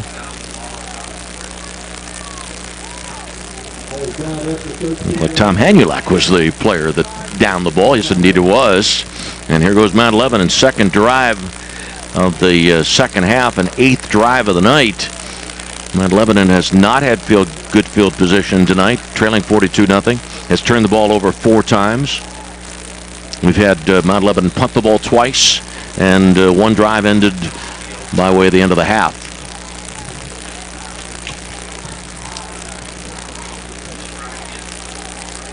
Jenkins in the backfield with Kamalape. And Kamalape gets the handoff, and he does have some running room. Was able to sidestep his way forward to the 18-yard line. And tackled by Luke Rollins. Now 2nd down and 6 for Mount Lebanon. Kamalape again. And he is surrounded by 4 defensive players. Rollins again. And one of the 4 being Rollins. And Orsini, no, it was Rollins all the way. 6-foot senior, 180-pound senior. 3rd down and 3 for Mount Lebanon, trailing 42-0. 4:53 remaining in the third quarter.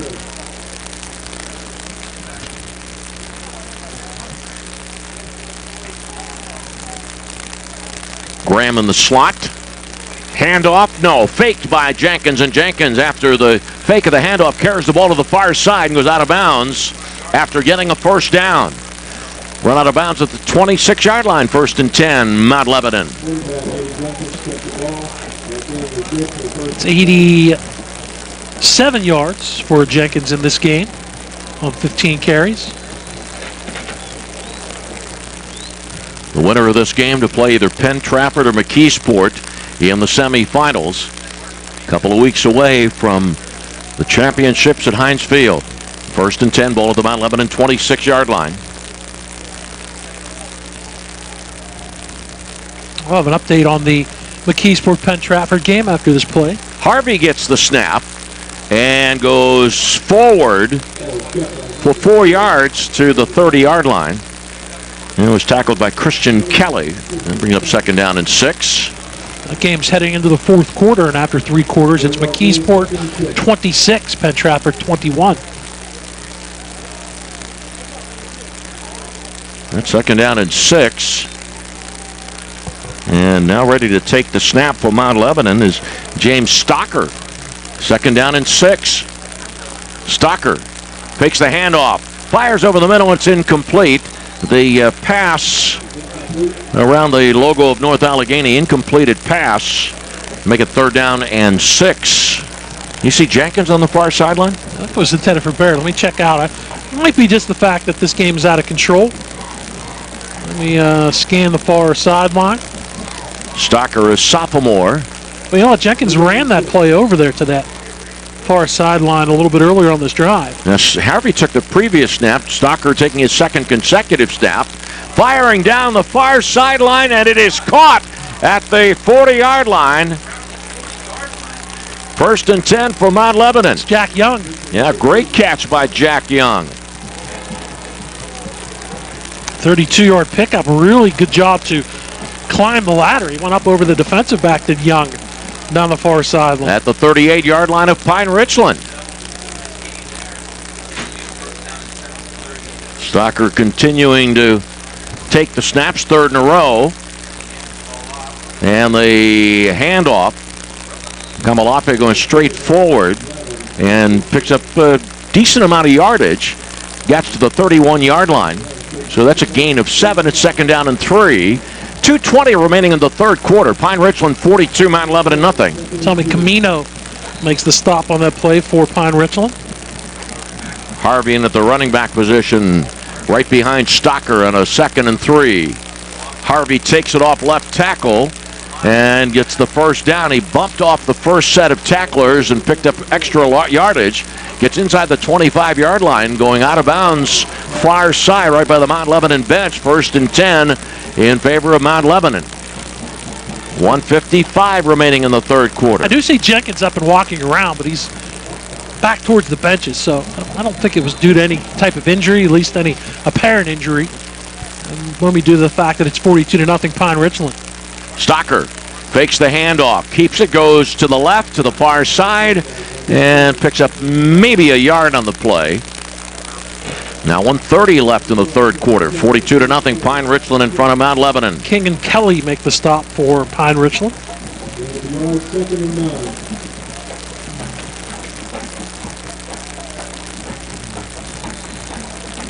Gain of 1, 2nd down and 9. Stocker to throw, fires, and it's incomplete. The receiver, the intended receiver, fell down. It was Young. Knockdown, I think. There's going to be a flag. Maybe it's offensive interferences. And he was tangled up with Douglas. Yeah. Flag went up right away, so we'll see how that plays out. Bill Heidkamp, the referee. It is against Pine-Richland. Bill just lost his hat. What a great guy, Bill Heidkamp, and in tremendous physical shape. It is pass interference against the Rams. And puts the ball at the 11-yard line of Pine-Richland. Jenkins back in the game, rolling right and is brought down from behind. Eddie Jenkins throwing for a loss back at the 16-yard line. He's limpy. It was Tyler King. Did a good job. I think King, very similar to what happened to Ben Roethlisberger. Jenkins is going to go right back out as he is gimpy heading to the far sideline. At the 17-yard line. Now 2nd down and 15. 30 seconds remaining in the 3rd quarter. Kamalafe is in there, running back. Pistol formation for quarterback Stocker. 20 seconds remaining in the 3rd quarter. Stocker to throw for the end zone, and it is caught. Touchdown in favor of Mount Lebanon. Far side of the end zone, and Young has the touchdown pass reception. He did a nice job to actually borderline push off over there, Young, but on the season, Jack Young will continue his fine year. Actually, look at his 9th touchdown reception of the season for the junior. Young at 6'1", just kind of created separation, and Stocker throws the touchdown pass, and the Mount Lebanon Blue Devils get on the board with 12 seconds to go before the end of the 3rd quarter. Now it's 42-6 in favor of Pine-Richland. Montilla, who was injured punting earlier in this game, misses the extra point. So it's 42-6 in favor of Pine-Richland. 12 seconds remaining in the 3rd quarter.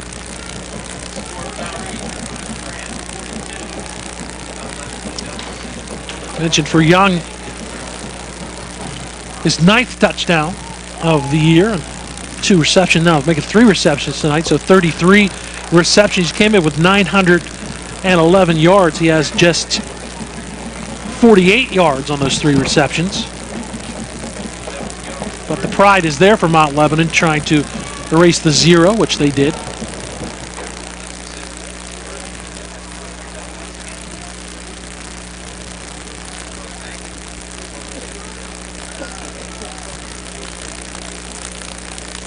And Joey Lowen is setting the ball up on the tee at the 40-yard line.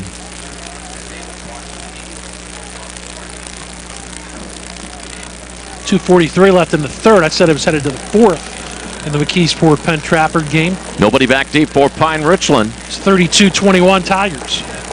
Here is a squib kick taken to the 29-yard line, bobbled initially and then covered up. Well, Pine-Richland ready to start a drive at the 32-yard line. 8 seconds remaining in the 3rd quarter.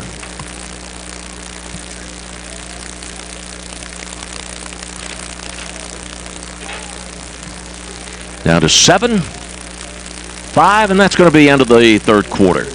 At the end of 3, Pine-Richland 42, Mount Lebanon 6. This is the MSA Sports Network.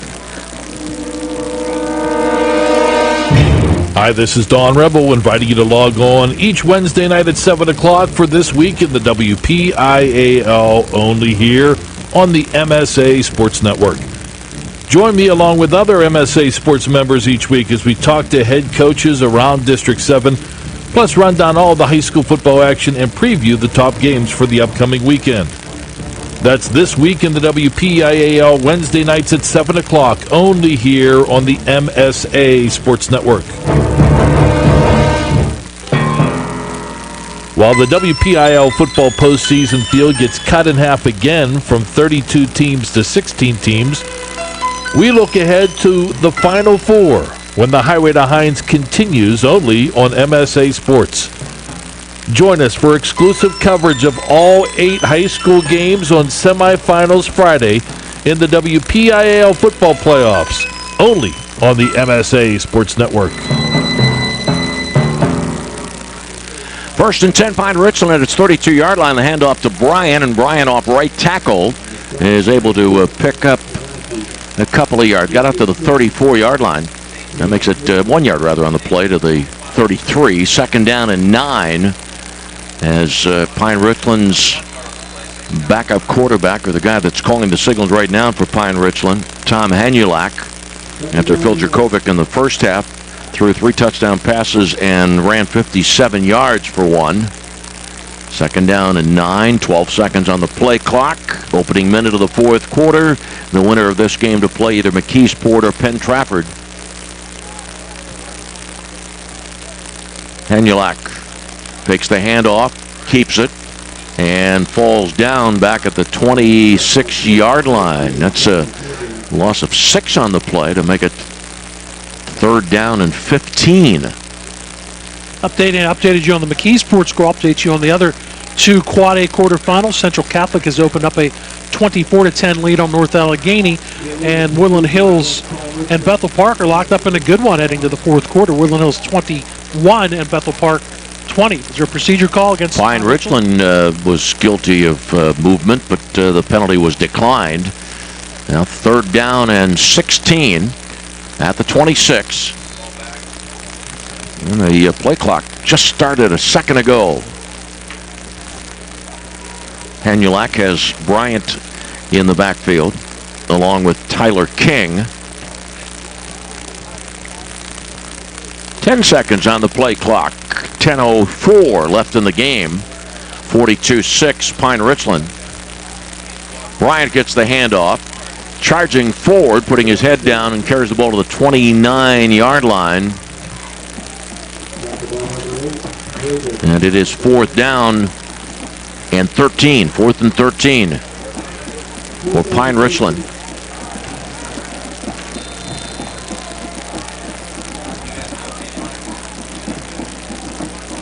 Want to get a Raider back out there, don't you? He's ready to come in. There he comes. Raider will stand at his 16-yard line. Edgar Perilla for Mount Lebanon back at the 43-yard line for the punt.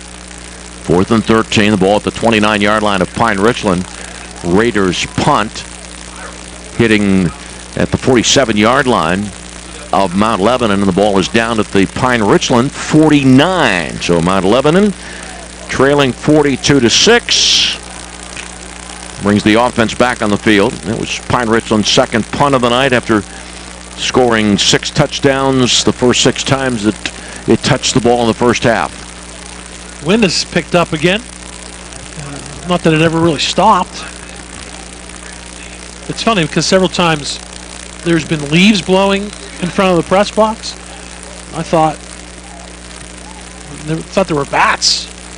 Just apparently bats in my belfry, but everyone knows that. But I think neither team, the teams going from right to left had no issues with the wind at their back. It hasn't really played a major factor in this contest.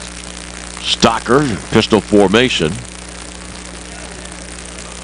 Stocker looking to throw. Fires downfield, and it is incomplete. The pass intended for Young.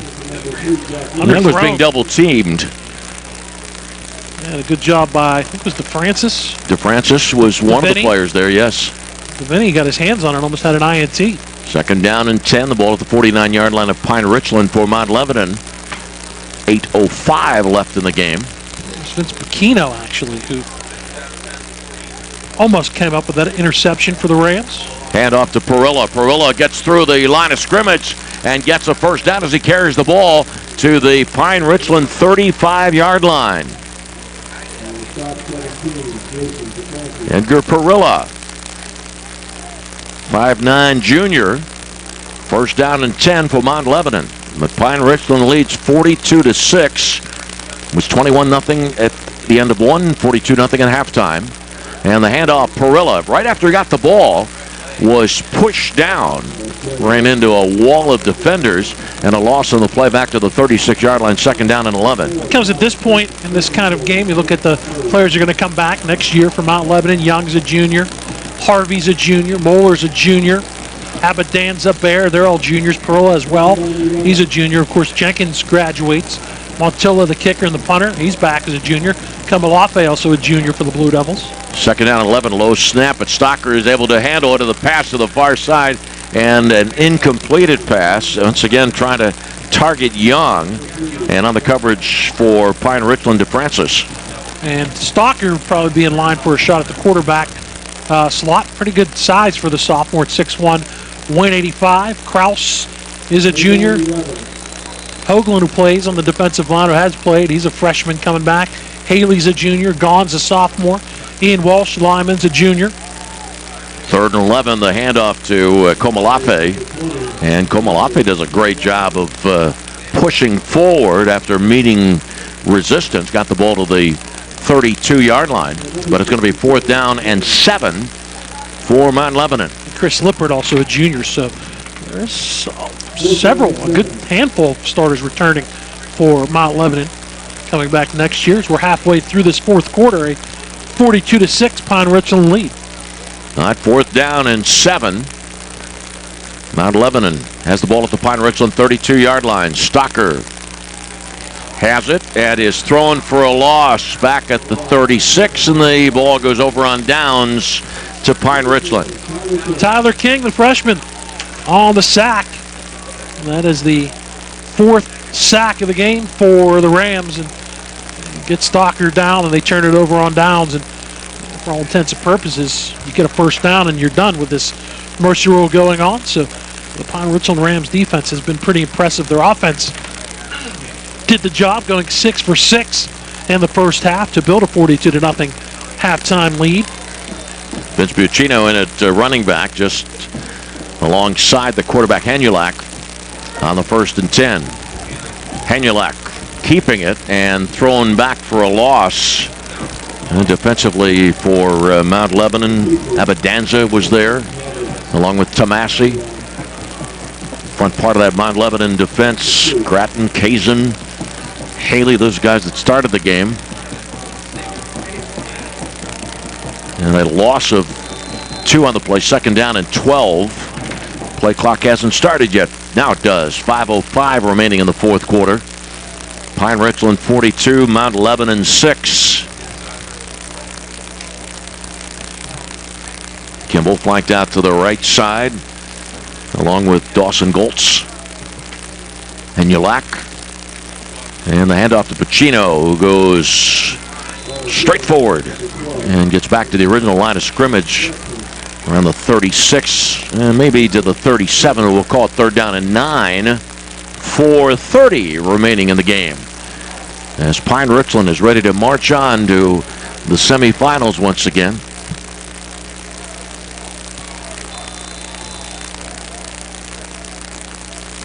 Third down and 9. Pine-Richland last year 15-1, went out of the semifinals and beat McKeesport here at North Allegheny before winning the championship game at Heinz Field. That third 9 play, 5 seconds left on the play clock. Hanulak fakes the handoff and is brought down for a loss at the 34-yard line. Fourth down and 11 coming up. 3:45 remaining in the game. Only update as far as the other Quad A games going on. Woodland Hills is up their lead to 27-21 over Bethel Park. So that's a good one going on in the quarterfinals. Raider to punt from his 25-yard line. Perillo back at the Mount Lebanon 37. Pine-Richland 42, Mount Lebanon 6. Punt away. The ball hits at the 42-yard line and will be downed around the 41 or 42. And here we go with Mount Lebanon taking possession, trailing 42-6. 3:05 remaining. They'll be at the 43-yard line for the Blue Devils. Have some musical themes, as we often do during our broadcast. We talked about the Beatles. We talked about the Everly Brothers. Duran Duran, Beethoven. I'm reminded of Bachman Turner Overdrive. Pine-Richland taking care of business. You do that when you can go 6 for 6 and touchdowns on possessions in the first half and rest your starters for the entire second half, and another trip, back-to-back trips to the WPIAL Quad A semifinals for the Pine-Richland Rams. Don't be surprised if we see McKeesport, if they hold on to upset Penn Trafford, right back here like they did last year. They played at North Allegheny. There we go. Stocker in the game. Of course, there's still some time to go in that Pine-Richland or that Penn Trafford McKeesport game. Late addition for the Mount Lebanon offense. Here we go. Stocker to throw. Far sideline, and it's an incompleted pass trying to connect with Young. Young out of bounds. Looked like he grabbed the ball, but well out of bounds. That's second down and 10 at the 43-yard line.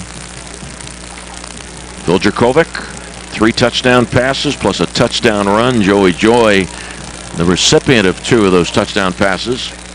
Moeller, a touchdown reception. Tyler King on the receiving end of a touchdown pass. Graff, a touchdown run.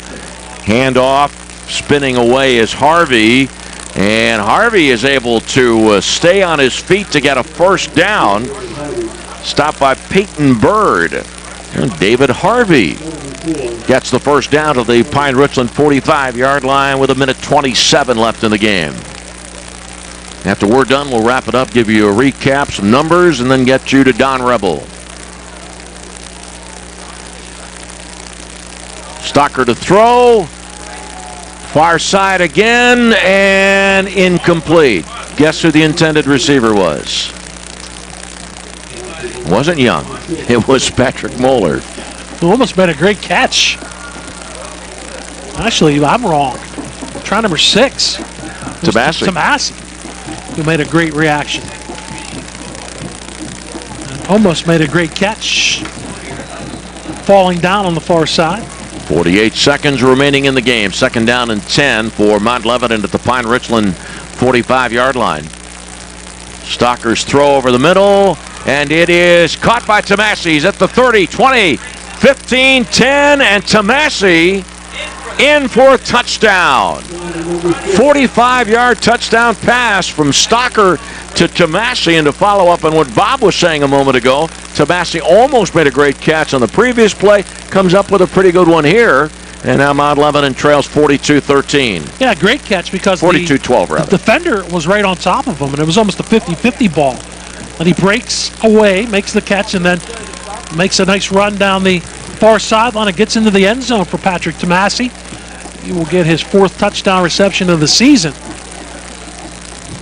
That'll just cosmetically make the score look a little better.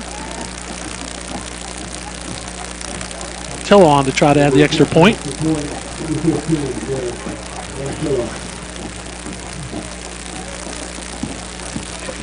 Ball is down, the kick is up, and it's good out of the Eddie Jenkins hold. And now it is 42-13.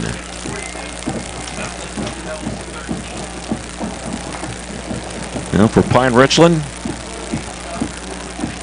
a 42-13 lead, and a second consecutive appearance in the Quad A semifinals.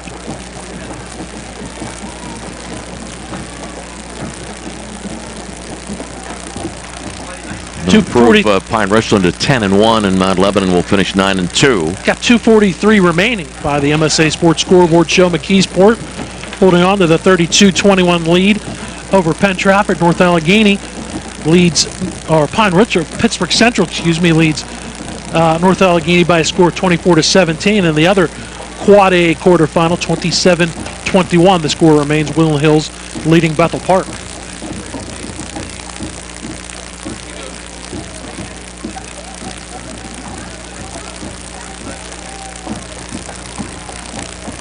Ball put at the 40-yard line for the final moments of this game. Lowen once again to kick. Nobody back deep for Pine-Richland.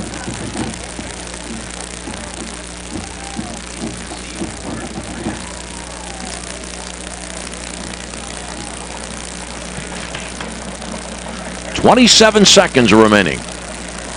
The run up and the kick at the 24-yard line, and coming to take a knee after running 3 yards forward for Pine-Richland was Jordan Crawford. 24 seconds remaining as Pine-Richland is ready to wrap it up, and lining up at midfield already with 22 seconds on the clock, ready to shake hands with the Blue Devils of Mount Lebanon. So Pine-Richland 15-1 last year, and now 10-1 this year. 9 seconds remaining officially, but the final score is in. Pine-Richland 42, Mount Lebanon 13. We'll have the recap for you, and then to Don Rebel here on the MSA Sports Network. Life is about having the confidence to know you can do anything right. I get that at Carlo. I graduated with top awards, but beyond the classroom, Carlo helped me learn a lot about myself. Carlo brings out the best in you. I know I'm going to be a fantastic nurse. I know whatever I come across, I'll be prepared. I can't think of a better place to start the rest of my life, because at Carlo, I know I matter. I matter. I matter. Enroll at Carlo University. Visit carlo.edu. Who says you can only enjoy breakfast in the morning? And who says you can only enjoy it one type of way? At Dunkin' Donuts, breakfast is delicious any kind of way, any time of day. A breakfast craving can strike any time, whether it's morning, noon, or night. Dunkin' has the perfect combination of breakfast deliciousness to satisfy any craving. Bacon, egg, and cheese on a bagel, sausage, egg, and cheese on a croissant, ham, egg, and cheese on an English muffin. All your favorites anytime you want them. Stop by Dunkin' for breakfast anytime. America runs on Dunkin'. Price and participation may vary. When looking to replace your athletic field, choose ProGrass, first in turf. ProGrass has installed over 500 fields in the U.S. Getting the best artificial turf for your field depends on both the product and the partner you choose. That's why architects, athletic directors, and players choose the ProGrass Performance System. ProGrass maintains an active presence in the synthetic turf industry as members of the Sports Turf Management Association and the American Sports Builder Association, and is proud to be recognized as the FIFA preferred manufacturer. Call ProGrass today, 866 866-270-6003 or visit them on the web at www.progressturf.com. Progress, first in turf. For the most complete recap of Friday night's WPIAL football action, tune in on your way home from the game to the MSA Sports Scoreboard Show here on the MSA Sports Network. Hi, I'm Don Rebel. Join me in the MSA Sports Gang for all the scores and recaps from the top games, plus the MSA Sports Roundtable. That's the MSA Sports Scoreboard Show after the game on Friday nights on the MSA Sports Network and at msasports.net. Quarterfinal playoff action on MSA brought to you by Progress First in Turf. Here's the scoring summary as Pine-Richland marches on to a 42-13 quarterfinal win. The defending champions started by posting the game's first 7 points, just 3 minutes and 12 seconds into the game. Jakovic, the 10th grader, Phil Jakovic, a touchdown pass to Joey Joy. Jacob Gill, the extra point. 3 minutes and 15 seconds later, Jakovic hit Matt Zoller with a touchdown pass. Gill, the extra point, 14-0. And in the final minute of the first quarter, Phil Jakovic, a 57-yard touchdown run. That was right after the Jordan Crawford 52-yard run was negated by way of a penalty. 21-0. Pine-Richland led at the end of the first quarter. 31 seconds into the second quarter, Ryan Duran got the lateral pass from Jakovic, and Duran with a touchdown pass to Joey Joy. Gill, the extra point, 28-0. And then 3 minutes and 21 seconds later, Graff, a 15-yard touchdown run. Gill, the extra point. With 1:07 remaining in the first half, Jakovic, a touchdown pass. Sophomore to freshman Tyler King, extra point, and Pine-Richland was in front 42-0 at halftime. Mount Lebanon did score twice in the second half. 12 seconds remaining in the third quarter. It was a touchdown pass from Stocker to Young. Extra point, no good. And then Stocker to Tomasi, a touchdown pass in the final minute of the fourth quarter. 42-13, your final, as Pine-Richland moves on to the semifinals in Quad A. Bob? And the numbers that matter, 78 yards and a touchdown for Jimmy Graff, 89 yards rushing, and a touchdown for Phil Jakovic. He throws for just 65 yards, but 5 completions, 3 of them, 1 for touchdowns in that first half. 10-1 are the Pine-Richland Rams. The McKeesport Penn Trafford game is 32-24. McKeesport with about 4 minutes remaining in that one. As far as the other Quad A quarterfinals, Pittsburgh Central Catholic had a 7-point lead over North Allegheny and a 6-point lead for Woodland Hills over Bethel Park. This one not as close as those ones. A 42-13 victory for Pine-Richland. The Rams improved, as I mentioned, to 10-1, 9-2. Mount Lebanon, their season ends, and another trip to the semifinals for the Pine-Richland Rams, and another step towards getting back to Heinz Field and a chance to defend their WPIAL Quad A title from last year. Phil Jakovic, what a story. 3 touchdown passes plus the 57-yard touchdown run. And the final score, as we get ready to send you to Don Rebel to recap all of the action from the second week of the playoffs on Friday the 13th. The final score, Pine-Richland 42 and Mount Lebanon 13. Thanks very much for joining us for the action here on the MSA Sports Network.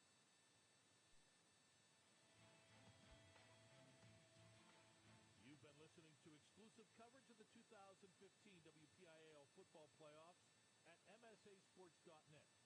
Sponsored by Progress, by First Commonwealth Bank, by Carlow University, by UPMC Sports Medicine, by Dunkin' Donuts, by Grove City College, by Dollar Bank, by Erie Insurance and the Charles M. Mills Insurance Agency.